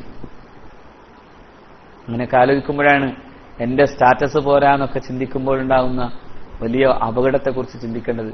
കുഞ്ഞുമക്കളെ, നിങ്ങളുടെ ഈ അനുഗ്രഹങ്ങളിൽ അള്ളാഹുവിന് നന്ദി ചെയ്യുക. നിങ്ങളുടെ വസ്ത്രത്തിലും നിങ്ങളുടെ ജീവിതത്തിലും പടച്ചവനെ ഓർക്കുക. ഇല്ലെങ്കിൽ അള്ളാഹ് പറയുന്നു, തരും, നിങ്ങൾക്ക് തരും, അള്ളാഹു തരും. അള്ളാഹുവിന്റെ റസൂൽ പറയുന്നു സല്ലല്ലാഹു അലൈഹി വസല്ലം, നിങ്ങൾ തിന്മ ചെയ്യുമ്പോഴും അള്ളാഹു തന്നുകൊണ്ടിരിക്കും. അത് അള്ളാഹുവിന്റെ അനുഗ്രഹമെന്ന് നിങ്ങൾ ഒരിക്കലും വിചാരിച്ചേക്കരുതേ. അത് ചൂണ്ടയിടലാണെന്ന് മുഹമ്മദ് റസൂൽ. നിങ്ങളെ ചൂണ്ടയിടാണ് പഠിച്ചത്. അതുകൊണ്ട് നിങ്ങൾ പേടിക്കണം, നമ്മൾ പേടിക്കണം. നമുക്ക് തരുന്ന അനുഗ്രഹങ്ങൾ എപ്പോഴോ നിലച്ചു പോവുകയും വലിയ കിരാതമാംവിധം മുല്യാദാബുകൾ വരികയും ചെയ്താലോ എന്ന് പേടിക്കണം. അഖദ്നാഹും ബഗ്ത, ഒറ്റപ്പിടുത്തങ്ങ് പിടിക്കും. അപ്പൊ ഇദാഹും മുബ്ലിസുൻ. എന്ത് ചെയ്യും? ഒന്നുമില്ലല്ലോ. ഒന്നിങ്ങനെ ഒന്ന് കുലുങ്ങിയ പോരെ ഈ ഭൂമി? ആർക്ക് പിടിച്ചു നിർത്താൻ പറ്റും? ലോകത്തെ ഏറ്റവും വലിയ സൈനിക സാമ്പത്തിക രാജ്യമായ അമേരിക്കയിൽ കുലുങ്ങിയാൽ നടക്കുമോ? അവിടെ ഏറ്റവും വലിയ കാറ്റുകൾ അതിവേഗം ആഞ്ഞടിച്ചപ്പോ സത്യത്തിൽ ഒന്നും ചെയ്യാനാവാതെ നിന്നില്ലേ അമേരിക്ക? എന്ത് നാടി? ജപ്പാനി ഭാഷയിൽ തന്നെ പറയുന്ന സുനാമി, അല്ലെ? ടീ ചേർത്തല്ലേ? ടീ അല്ല തുടങ്ങുക, പക്ഷെ ടീ സൈലന്റ് ആണ്. സുനാമി, അത് ആ വലിയ തിരമാലകൾ, രാക്ഷസ തിരമാലകൾ ജപ്പാൻ തീരങ്ങളിൽ അടിച്ചു കയറുകയും ഭൂമി കുലുങ്ങുകയും ചെയ്തപ്പോ എല്ലാ രാജ്യങ്ങളും അവർക്ക് സഹായം ചെയ്തിട്ട് പോലും ജപ്പാൻ എന്ന വൻകിട സാമ്പത്തിക രാജ്യം എന്തു ചെയ്യണമെന്നറിയാതെ നിന്നില്ലേ? നേപ്പാളിൽ മനുഷ്യരുടെ മേൽ ദുരന്തങ്ങൾ പേമാരി പോലെ പെയ്തിറങ്ങിയപ്പോ ലോകരാജ്യങ്ങൾ മുഴുവനും സഹായിച്ചിട്ടും നേപ്പാളിലെ മനുഷ്യന്റെ ദുരന്തങ്ങളെ മാറ്റാൻ സാധിച്ചോ? ഇന്ത്യയുടെ ജാർഖണ്ഡിലൂടെ പിന്നെ ഉത്തരാഖണ്ഡിലൂടെ ഒഴുകിപ്പരന്നു പോയ പ്രളയത്തിന്റെ മുമ്പിൽ ഈ മനുഷ്യൻ ഇവിടെ ആരാധിക്കുന്ന വലിയ ദൈവങ്ങൾ പോലും ഒഴുകിപ്പോയപ്പോഴും ഒന്നും ചെയ്യാൻ ഇന്ത്യ മഹാരാജ്യത്തിന് സാധിച്ചോ? അല്ലേ? വലിയ വലിയ മേഘസ്ഫോടനങ്ങൾ ഉണ്ടാകുമ്പോൾ എന്തു ചെയ്യും മനുഷ്യൻ? ഫഇദാഹും മുബ്ലിസൂൻ, അന്നേരം ഒന്നും ചെയ്യാതെ നിരാശരായി നിൽക്കേണ്ടി വരും. അതുകൊണ്ടാണ് വത്തഖൂ ഫിത്നതൻ, ഞാൻ ഒറ്റ ആയത്തിൽ തന്നെ നിർത്താൻ, വത്തഖൂ ഫിത്നതൻ, നിങ്ങൾ ഫിത്നയെ ഭയക്കുക. ലാ തുസീബന്നല്ലദീന ളലമൂ മിൻകും, നിങ്ങളിലെ അക്രമകാരികളായ ആളുകൾക്ക് മാത്രമായി അത് വരില്ല. ലാ തുസീബന്നല്ലദീന ളലമൂ മിൻകും ഖാസ്സ, അതൊരിക്കലും നിങ്ങളുടെ അക്രമകാരികളായ വിഭാഗത്തിന് വേണ്ടി മാത്രമായി വരില്ല. ഇന്നല്ലാഹ വഅലമു അന്നല്ലാഹ ശദീദുൽ ഇഖാബ്, അല്ലാഹു കടുത്ത ശിക്ഷകൾ, വളരെ കടുത്ത ശിക്ഷകൾ നടപ്പിലാക്കുന്നവനാണ് എന്ന് നിങ്ങൾ അറിയുക. ഇത് ഈ ആയത്ത് വരുമ്പോഴാണ് സയ്യിദത്തുന സൈനബ ബിൻത് ജഹ്ഷ് റളിയല്ലാഹു തആല അൻഹ ചോദിച്ചത്, അല്ലാഹുവിന്റെ റസൂലെ, സ്വാലിഹീങ്ങൾ ജീവിച്ചിരിക്കുമ്പോഴും അദാബുകൾ വരുമോ? റസൂലുള്ളാഹി പറഞ്ഞു, നഅം നഅം ഇദാ കതുറൽ ഖബത്, ഒരുപാട് തെറ്റുകൾ കൂടി വരുമ്പോ ഇതൊക്കെ സംഭവിക്കും. ഇന്ന് ഭൂമി തെറ്റുകളുടെ ഒരു കൂമ്പാരാണ് കൂട്ടരെ, അല്ലേ? തെറ്റുകളുടെ കൂമ്പാരാണ്. എനിക്ക് തോന്നാണ് കുറെയെങ്കിലും രക്ഷപ്പെട്ടത് കേരളമാണ്. പക്ഷെ നമ്മുടെ ഈ കയ്യിലിരിക്കുന്ന ഡിവൈസസ് സത്യത്തിൽ തെറ്റുകളുടെ ഒരു പിശാചുകളുടെ താവളാണ്, അല്ലേ? അല്ലെ, മലക്ക് ഇരിക്കാൻ പറ്റിയ സ്ഥലമാണ് ഇത്. എന്നോടൊപ്പം തന്നെ ശൈത്താൻ പോലും പേടിക്കാൻ പോലും കഴിയുന്ന വിധം, ശൈത്താനെ പോലും പേടിപ്പിക്കുന്ന പിശാച് ഇരിക്കുന്ന സ്ഥലമാണ് ഏത്? ഇന്റർനെറ്റുകൾ. ഇന്റർനെറ്റുകൾക്ക് വേണ്ടി നമ്മൾ ഉപയോഗിക്കുന്ന ഈ പുതിയ സംവിധാനങ്ങളെല്ലാം നിങ്ങളുടെ ജീവിതത്തെ തന്നെ തട്ടിപ്പറിക്കും ഇന്റർനെറ്റ്. ആ തട്ടിപ്പറിക്കൽ നിന്ന് രക്ഷപ്പെടാൻ ഒറ്റ മാർഗ്ഗമുള്ളൂ, അതൊരിക്കലും നല്ലതിനല്ലാതെ ഉപയോഗിക്കൂല എന്ന് തീരുമാനിക്കുകയും രഹസ്യമായ സമയങ്ങൾ അത് ഉപയോഗിക്കാതിരിക്കുകയും ചെയ്യുക. അള്ളാഹു കാക്കട്ടെ. മക്കളെ പ്രത്യേകിച്ച് രക്ഷകർത്താക്കൾ ശ്രദ്ധിക്കേണ്ടത് ഇക്കാര്യത്തിലാണ്. ഫേസ്ബുക്കും ഈ പുതിയ ഈ വാട്സപ്പും ഒക്കെ ഉണ്ടായ ഇതൊക്കെ ഒരു ആപ്പാണ്. ഏത് ആപ്പ്? മനുഷ്യ ജീവിതത്തിന്റെ നേരെ തുളച്ചു കയറുന്ന ആപ്പുകളാണ്. ആ ആപ്പുകൾ ജീവിതത്തെ തകർക്കുന്നുണ്ടെന്ന് ഓർക്കണം. അതിന്റെ പിന്നാലെ പോയി അവസാനം തകർന്നു പോയ ഒരുപാട് ജീവിതങ്ങളുടെ കഥയാണ് യഥാർത്ഥത്തിൽ ഇപ്പോൾ കേൾക്കുന്നത്. കൗമാരങ്ങൾ തകരുന്നു, യൗവനങ്ങൾ തകരുന്നു. കാരണം എന്താ? ഈ ഫേസ്ബുക്കാണ്, ഇതിന്റെ ഉള്ളിലെ ചാറ്റിംഗ് ആണ്. അതുണ്ടാക്കിയെടുക്കുന്ന അപകടങ്ങൾ ചെറുതല്ല. ശരിക്കും ഇത് ഉപയോഗിക്കാം. ഇപ്പോ ഞാൻ ഉപയോഗിച്ചുകൊണ്ടിരിക്കുന്നതും ശരിക്കും ഈ നെറ്റുകളിൽ എത്ര കിതാബുകളാണ്, എത്ര കിതാബുകൾ ഒന്നടിച്ചു കൊടുത്താൽ ഒരുപാട് കിതാബുകളുടെ ഉത്തരം. ശരിക്കും പറഞ്ഞാൽ ഉസ്താദ് ഗൂഗിളിൽ നിന്ന് വിളിക്കേണ്ട അവസ്ഥയിലാണുള്ളത്. ഷെയ്ഖുന ഗൂഗിളിൽ നിന്ന്, മൗലാന ഗൂഗിളിൽ നിന്ന് വിളിക്കണം. കാരണം അമ്മാതിരിയാണ്, എന്ത് ചോദിച്ചാലും ഗൂഗിളിൽ നിന്ന് ഉത്തരം തരും. പക്ഷെ അതൊന്ന് സെർച്ച് ചെയ്ത് കിട്ടുന്നത് ശരിക്കും പരിശോധിച്ചിട്ടില്ലെങ്കിൽ വലിയ അപകടം ഉണ്ടാവും കേട്ടോ. അതും മനസ്സിലാക്കണം. ഗൂഗിൾ പറയണത് മുഴുവനും ശരി ഉത്തരാവൂല, മൂപ്പർക്ക് തെറ്റുപറ്റും. അതുകൊണ്ട് വല്ലാതെ അതിനെ ആശ്രയിക്കാനും പാടില്ല. ഇന്ന് കിതാബുകളെ ആശ്രയിക്കുന്നതോടൊപ്പം തന്നെ പെട്ടെന്നൊക്കെ നോക്കാൻ ഏറ്റവും നല്ലതാണ്. ഇപ്പൊ ഒരായത്ത് കിട്ടണില്ല, പെട്ടെന്ന് നോക്കുക. പക്ഷെ അതിന്റെ ശരിയേതെന്ന് വളരെ വ്യക്തമായി നമ്മൾ കിതാബുകളെ നോക്കി ആശ്രയിച്ച് തന്നെ മനസ്സിലാക്കണം. അതിന്റെ ഉപോൽഫലങ്ങൾ അതാക്കണം. പക്ഷെ എന്നാലും ഇത് അങ്ങനെ ഉപകാരപ്പെടും, എത്രയോ നല്ല കാര്യങ്ങൾക്ക് ഉപകാരപ്പെടും.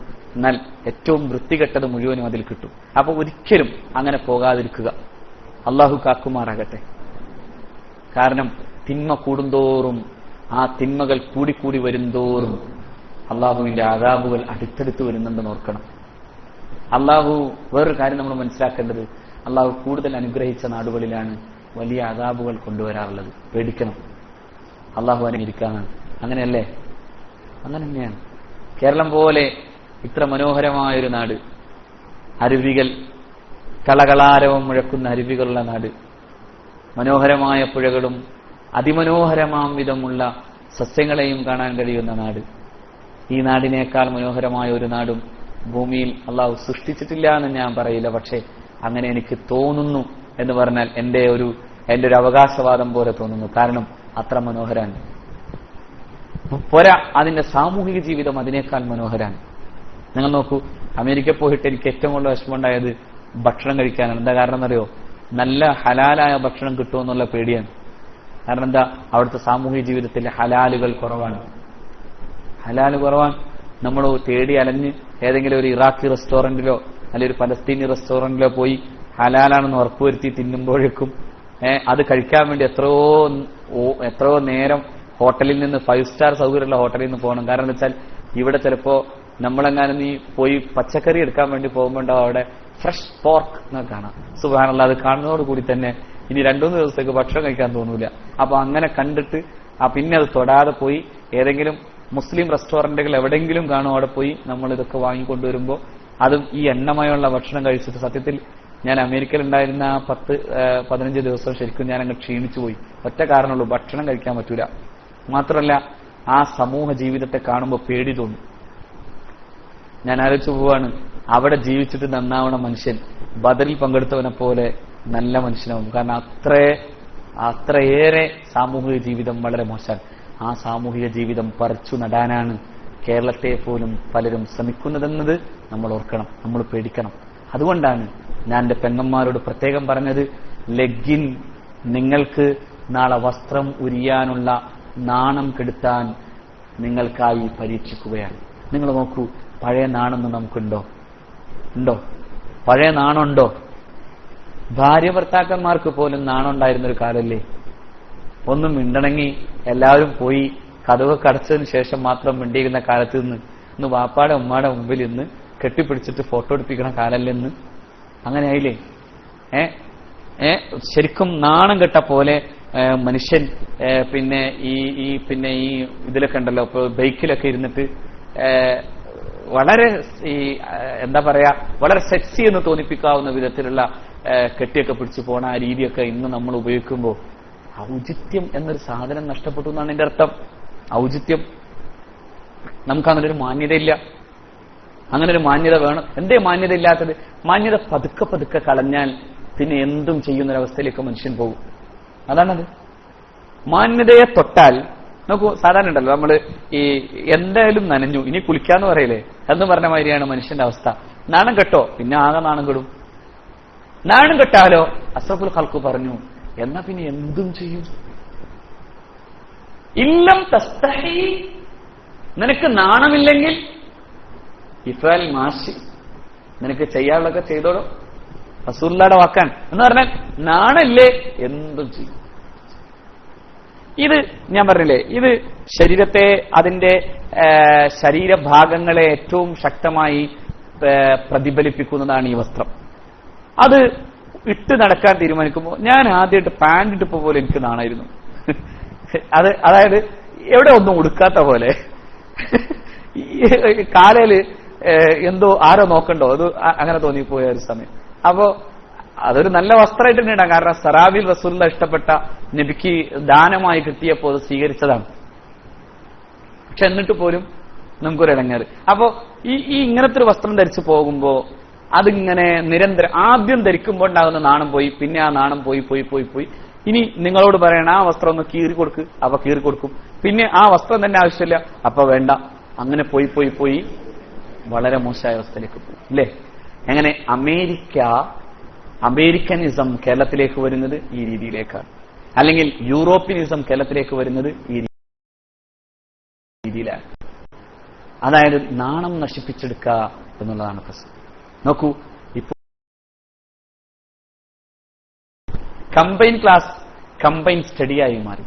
കമ്പൈൻ സ്റ്റഡിക്ക് വേണ്ടി ടീച്ചർ നിശ്ചയിക്കുമ്പോൾ ഒരാൾ ഇയാളും ഒരാൾ അവളുമാകുന്നു അല്ലെ, മിക്കവാറും.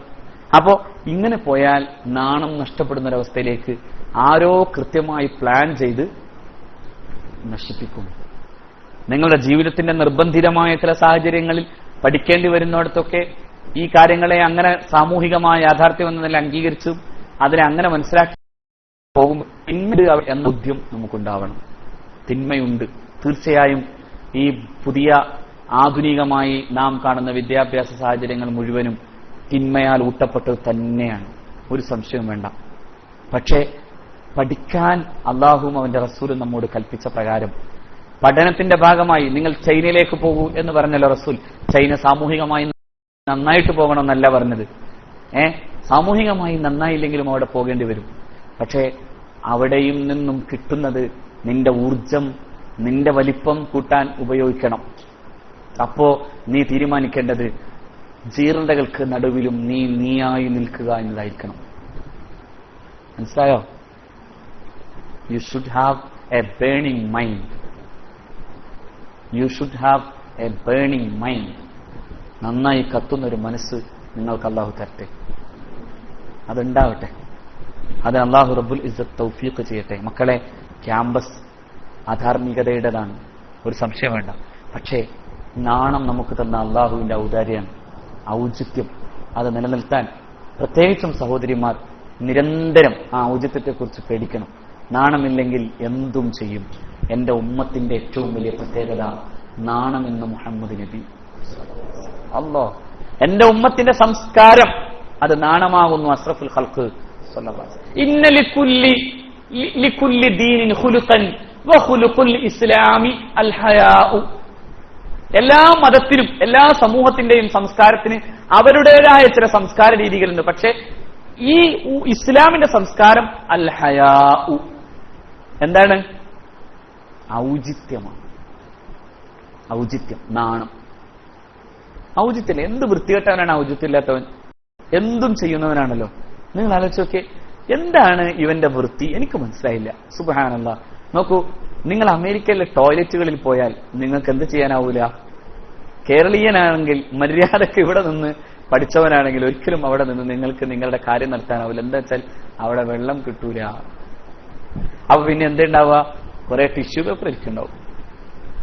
അപ്പൊ എന്താ ഇതിന്റെ കാര്യം? ഞാൻ പറയണത് അത് അവന്റെ ഒരു സംസ്കാര രീതിയാണ്. ഞാൻ ഏറ്റവും കൂടുതൽ ടെൻഷൻ അടിച്ച മറ്റൊരു സാധനമാണത്. ഹോട്ടലിൽ ചെല്ലാതെ ഒരിക്കലും നമുക്ക് മനസ്സിന് പിന്നെ പേടിയില്ലാതെ ആവാത്തൊരു സാഹചര്യം ഉണ്ടാകാൻ കാരണം ശരിക്കും അമേരിക്കയുടെ പുറത്തുള്ള ഓരോ ടോയ്ലറ്റിലും വെള്ളമില്ല. ഒറ്റ ടോയ്ലറ്റിലും ഉണ്ടാവില്ല. വൈറ്റ് ഹൗസിലെ ടോയ്ലറ്റിലും വെള്ളമില്ല. വൈറ്റ് ഹൗസിലും പോയപ്പോ അവിടെയും ടോയ്ലറ്റ് വെള്ളമില്ല. എന്താ സംഭവം? അവിടെയൊക്കെ ടിഷ്യൂ പേപ്പർ ഉണ്ട്. അപ്പോ വൃത്തിയുടെ ഒരു സംസ്കാര രീതി അതാണെന്ന് പറയാനാവോ? മനുഷ്യൻ പ്രാകൃതനായിരുന്ന കാലത്ത് വസ്ത്രം ഉണ്ടായിരുന്നില്ല. സൗഅത്തൈനിയെ മറച്ചിട്ടുണ്ടായിരുന്നുള്ളൂ ആദമും ഹവ്വയും തുടക്കത്തിൽ. അത് മറക്കാനാണ് അള്ളാഹു അവരോട് ആദ്യം ആവശ്യപ്പെട്ടത്. അപ്പോൾ ആദിമകാലത്തെ മനുഷ്യന്റെ പ്രാകൃത ഭാവത്തിൽ ഒന്നാണ് വസ്ത്രത്തിന്റെ ചെറുപ്പം. അല്ലെ? വസ്ത്രം വലുതായത് എവിടെ നിന്നാണ്? സംസ്കൃത മനുഷ്യന്റെ വലിപ്പത്തിലാണ്. എന്നാൽ വസ്ത്രം വീണ്ടും ചെറുതാവുന്നു നാം എവിടെ കാണുന്നു? അമേരിക്കയിൽ കാണുന്നു. ക്യാമ്പസുകളിൽ വസ്ത്രം തീരെയും ഇല്ലാതെ പോകുന്ന ഒരവസ്ഥ കാണുന്നു. ശരിക്കും പ്രാകൃത മനുഷ്യരുടെ കൂട്ടാണ് യഥാർത്ഥത്തിൽ നാം അമേരിക്കയിൽ കാണുന്നു. അവന്റെ സയന്റിഫിക് ആയിട്ടുള്ള ഈ വലിപ്പങ്ങളൊക്കെ ഉണ്ടാകുമ്പോഴും അവൻ പ്രാകൃതനാകും. ശുദ്ധിയിൽ, വൃത്തിയിൽ, വസ്ത്രത്തിൽ പ്രാകൃതനായവന്റെ പിന്നാലെ പോയാൽ നാം പ്രാകൃതരല്ലേ ആവും? അല്ലെ? അപ്പോ ശുദ്ധി ഏറ്റവും നന്നായി പഠിപ്പിച്ച മുഹമ്മദ് നബി, വൃത്തി ഏറ്റവും നന്നായി പഠിപ്പിച്ച മുഹമ്മദ് നബി, സംസ്കാരം ഏറ്റവും നന്നായി പഠിപ്പിച്ച മുഹമ്മദ് നബി, വസ്ത്രധാരണം ഏറ്റവും മനോഹരമാക്കി പഠിപ്പിച്ച മുഹമ്മദ് നബി സല്ലല്ലാഹു അലൈഹി വസല്ലം. ഈ മഹാനുഭാവന്റെ പരിശുദ്ധ വഴിയല്ലേ നമ്മുടെ വഴിയാകേണ്ടത്? അതുകൊണ്ട് ആ വഴിയല്ലാത്തവരെ ഉപദേശിക്കുക എന്നതുകൂടി നമ്മൾ ഏറ്റെടുക്കണമെന്നതാണ് ഈ ക്ലാസ്സിൽ ഏറ്റവും പ്രധാനമായി പറയാനുള്ളത്. അഷ്റഫുൽ ഖൽഖ് പറയുന്നു, ഈ ബനു ഇസ്രായേലിനെ നശിക്കാനുള്ള പ്രധാനപ്പെട്ട കാരണം അവരുടെ കൂട്ടത്തിൽ ആരും മറ്റൊരാളെ ഉപദേശിച്ചിരുന്നില്ല. അവസാന കാലത്തിന്റെ ലക്ഷണങ്ങളിൽ പ്രധാനമായി പുണ്യനബി സല്ലല്ലാഹു അലൈഹി വസല്ലം പറയുന്നു, ഏറ്റവും അവസാനം റസൂലുള്ള ഇങ്ങനെ പറഞ്ഞു അവസാനിപ്പിക്കാൻ,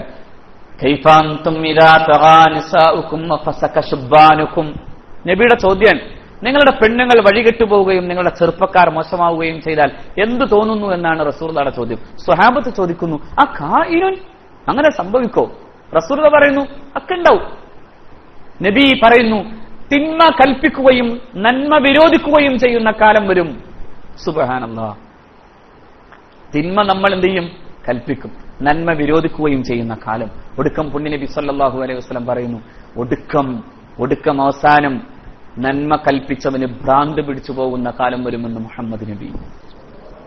അവനെന്നെ തോന്നിപ്പോകും, പടച്ചോനെ എനിക്കാണോ ഒറ്റ അതോ അവർക്കാണോ എന്ന്. അതാണ് സംഭവം. കാരണം ഇവൻ ഒറ്റപ്പെട്ടിട്ട് അവസാനം അങ്ങനെ തോന്നും. പണ്ടൊരു സൂഫി കഥയുണ്ടല്ലോ, ഒരു കിണറ്റിൽ നിന്ന് വെള്ളം കോരി കുടിച്ചാൽ എല്ലാവരും ഭ്രാന്തന്മാരാകുന്നു സൂഫി സ്വപ്നത്തിൽ കണ്ടു. അന്ന് സൂഫി എന്ത് ചെയ്തു? പിറ്റേ ദിവസം ആ കിണറ്റിലെ വെള്ളം മുഴുവനും കോരി ഒരു പാത്രത്തിലാക്കി ആർക്കും കൊടുക്കാതെ വെച്ചു. പക്ഷെ ആളുകൾ എന്ത് തീരുമാനിച്ചു? ഇയാൾക്ക് എന്തേ പറ്റി?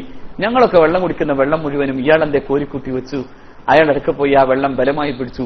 അയാൾ പറഞ്ഞു, ഇത് കുടിച്ചാൽ ഭ്രാന്താവുന്നാണ് എനിക്ക് കിട്ടിയ പ്രത്യേകമായ അറിവ്, അതുകൊണ്ട് ഞാൻ തരില്ല എന്ന് പറഞ്ഞു. പക്ഷെ അയാൾ ബലമായി എല്ലാവരും കൂടി വാങ്ങി അത് കുടിച്ചു. എല്ലാവർക്കും വട്ടായി. സൂഫിക്ക് മാത്രം ഒരു വട്ടൂല, അയാൾ ഇങ്ങനെ ഇരുന്നു.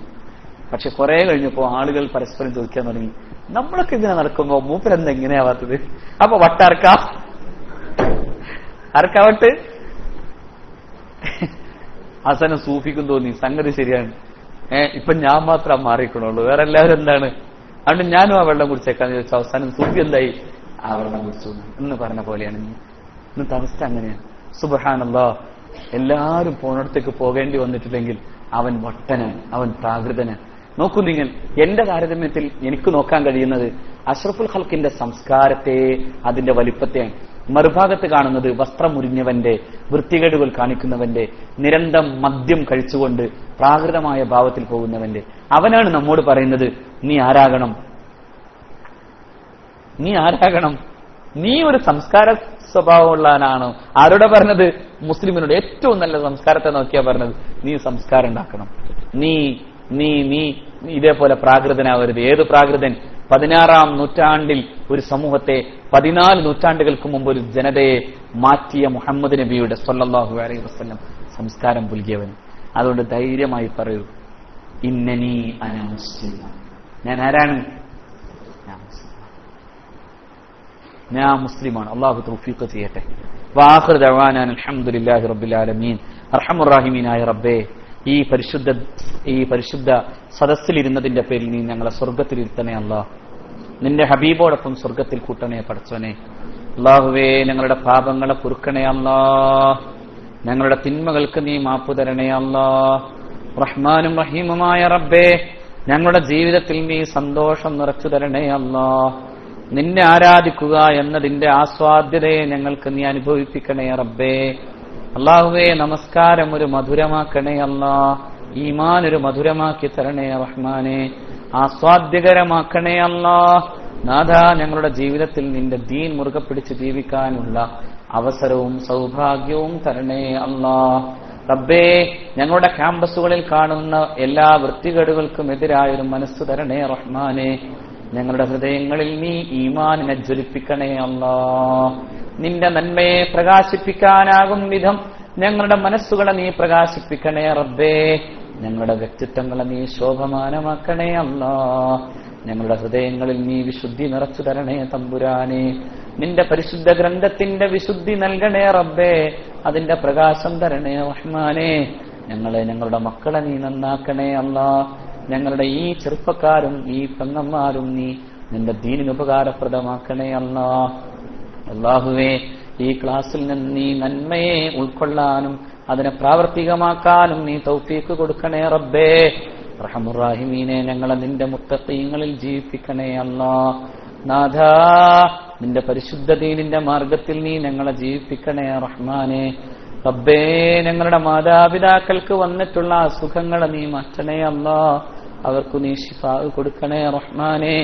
ഈ പരിശുദ്ധമായ ഈ സദസ്സിന്റെ ഹക്ക് കൊണ്ട് അല്ലാഹുവേ, രോഗങ്ങൾ നീ ശിഫാ ചെയ്യണേ റഹ്മാനെ. അല്ലാഹുവേ, ഒരു തരത്തിലുമുള്ള ബുദ്ധിമുട്ടോ വേദനയോ ഞങ്ങൾക്ക് നീ വരുത്തരുതേ റഹ്മാനെ. ഞങ്ങളുടെ ആയുസ്സുകളെ നീ വർദ്ധിപ്പിച്ചു തരണേ റഹ്മാനെ. ഞങ്ങളുടെ മക്കളെ നീ സ്വാലിഹീങ്ങളും ആബിദീങ്ങളുമാക്കണേ അല്ലാ. അല്ലാഹുവേ, സ്വാലിഹീങ്ങളായ സന്താനങ്ങളെ നീ ഞങ്ങൾക്ക് നൽകണേ റഹ്മാനെ. ഇബ്രാഹീമിന്റെ വാർദ്ധക്യത്തിലും മക്കളെ കൊടുത്ത റബ്ബേ, മക്കൾക്ക് വേണ്ടി കേഴുന്നവർക്ക് നീ കുഞ്ഞുമക്കളെ കൊടുക്കണേ അല്ലാ. അവർക്ക് നീ സ്വാലിഹീങ്ങളായ, നീ ആരോഗ്യദൃഢഗാത്തരായ, ഈ അവരുടെ ജീവിതത്തിന് തുണയാകാൻ കഴിയുന്ന, രണ്ട് ലോകത്തും സഹായികളായ മക്കളെ നീ പ്രദാനം ചെയ്യണേ റഹ്മാനെ. അർഹമുർ റഹീമീനായ അല്ലാ, നിരാശകൾ വരുത്തരുതേ റഹ്മാനെ. നിന്റെ ദീനിന് സ്വതഖ ചെയ്യുന്ന നല്ല മനുഷ്യർക്ക് നീ നിരാശ കൊടുക്കരുതേ റഹ്മാനെ. നിന്റെ ദീനിനെ ഖിദ്മത്ത് ചെയ്യുന്നവരെ നീ സഹായിക്കണേ അല്ലാ. നിന്റെ ദീനിനെ സ്നേഹിക്കുന്നവരെ നീ സഹായിക്കണേ റഹ്മാനെ. നിന്റെ ദീനിന്റെ ഇൽമുകൾക്ക് വേണ്ടി പണിയെടുക്കുന്നവരെയും പണം കൊടുക്കുന്നവരെയും നീ സഹായിക്കണേ റഹ്മാനെ. റഹ്മാനുർ റഹീമീനായ റബ്ബേ, ഈ മക്കളുടെ വിദ്യാഭ്യാസത്തിൽ നീ വിജയം കൊടുക്കണേ അല്ലാ. സമൂഹോപകാരമാക്കണേ അല്ലാ. കുടുംബത്തിന് ഉപകാരമാക്കണേ അല്ലാ. റബ്ബേ, ഇത് നീ ഖിയാമത്ത് വരെ നിലനിർത്തണേ അല്ലാ. ഈ നന്മകൾ നിലനിർത്തണേ റഹ്മാനെ. ഇതിൽ നിന്ന് വെളിച്ചം കൊടുക്കണേ റഹ്മാനെ. റബ്ബന, ഞങ്ങളുടെ മക്കളെ, ഞങ്ങളുടെ മുത്തഅല്ലിമീങ്ങളെ നീ സ്വാലിഹീങ്ങളാക്കണേ റഹ്മാനെ. നല്ല ആലിമീങ്ങളാക്കണേ റഹ്മാനെ. രണ്ട് ലോകത്തും പ്രയോജനമുള്ളവരാക്കണേ അല്ലാ. റബ്ബനാ ളലംനാ അൻഫുസനാ വഇൻ ലം തഗ്ഫിർ ലനാ വതർഹംനാ ലനകൂനന്ന മിനൽ ഖാസിരീൻ. അല്ലാഹുവേ, ഈ പരിശുദ്ധമായ ക്ലാസ് നിരന്തരം കേൾക്കാൻ വേണ്ടി ഒരുപാട് തിരക്കുകൾക്കിടയിൽ നിന്ന് ഓടി വന്നവരിവിടെയുണ്ട്. അതുപോലെ തന്നെ ഓരോ ക്ലാസ് റൂമുകളിലും ഗൾഫ് നാടുകളിൽ തിരക്കുകൾക്കിടയിലും ഇത് കേൾക്കാനിരിക്കുന്ന സഹോദരീ സഹോദരന്മാരുണ്ട്. പലപ്പോഴും ഗൾഫിൽ ചെല്ലുമ്പോൾ അത് കേട്ടതിന്റെ വർത്തമാനം പറയുന്ന സുഹൃത്തുക്കളുണ്ട്. അള്ളാഹുവേ, അവരുടെ പ്രശ്നങ്ങൾ നീ പരിഹരിക്കണേ റബ്ബേ. അവരുടെ തെറ്റുകൾ, അവരുടെയും ഞങ്ങളുടെയും പാപങ്ങൾ പൊറുക്കണേ റബ്ബേ. ഞങ്ങൾക്ക് സംഭവിക്കുന്ന പിഴവുകൾ പൊറുക്കണേ റഹ്മാനേ. അള്ളാഹുവേ, പ്രവാസലോക ജീവിതത്തെ നീ ബറക്കത്തിലാക്കി കൊടുക്കണേ റഹ്മാനേ. കുടുംബങ്ങളോടൊപ്പം ജീവിക്കാനുള്ള ആയുസ്സും ആരോഗ്യവും നീ ഞങ്ങൾക്കും അവർക്കും നൽകണേ അല്ലാഹ്. റബ്ബനാ ആതിനാ ഫിദ്ദുനിയാ ഹസന വഫിൽ ആഖിറതി ഹസനതൻ വഖിനാ അദാബന്നാർ. റബ്ബനാ തഖബ്ബൽ മിന്നാ ഇന്നക അൻതസ് സമീഉൽ അലീം.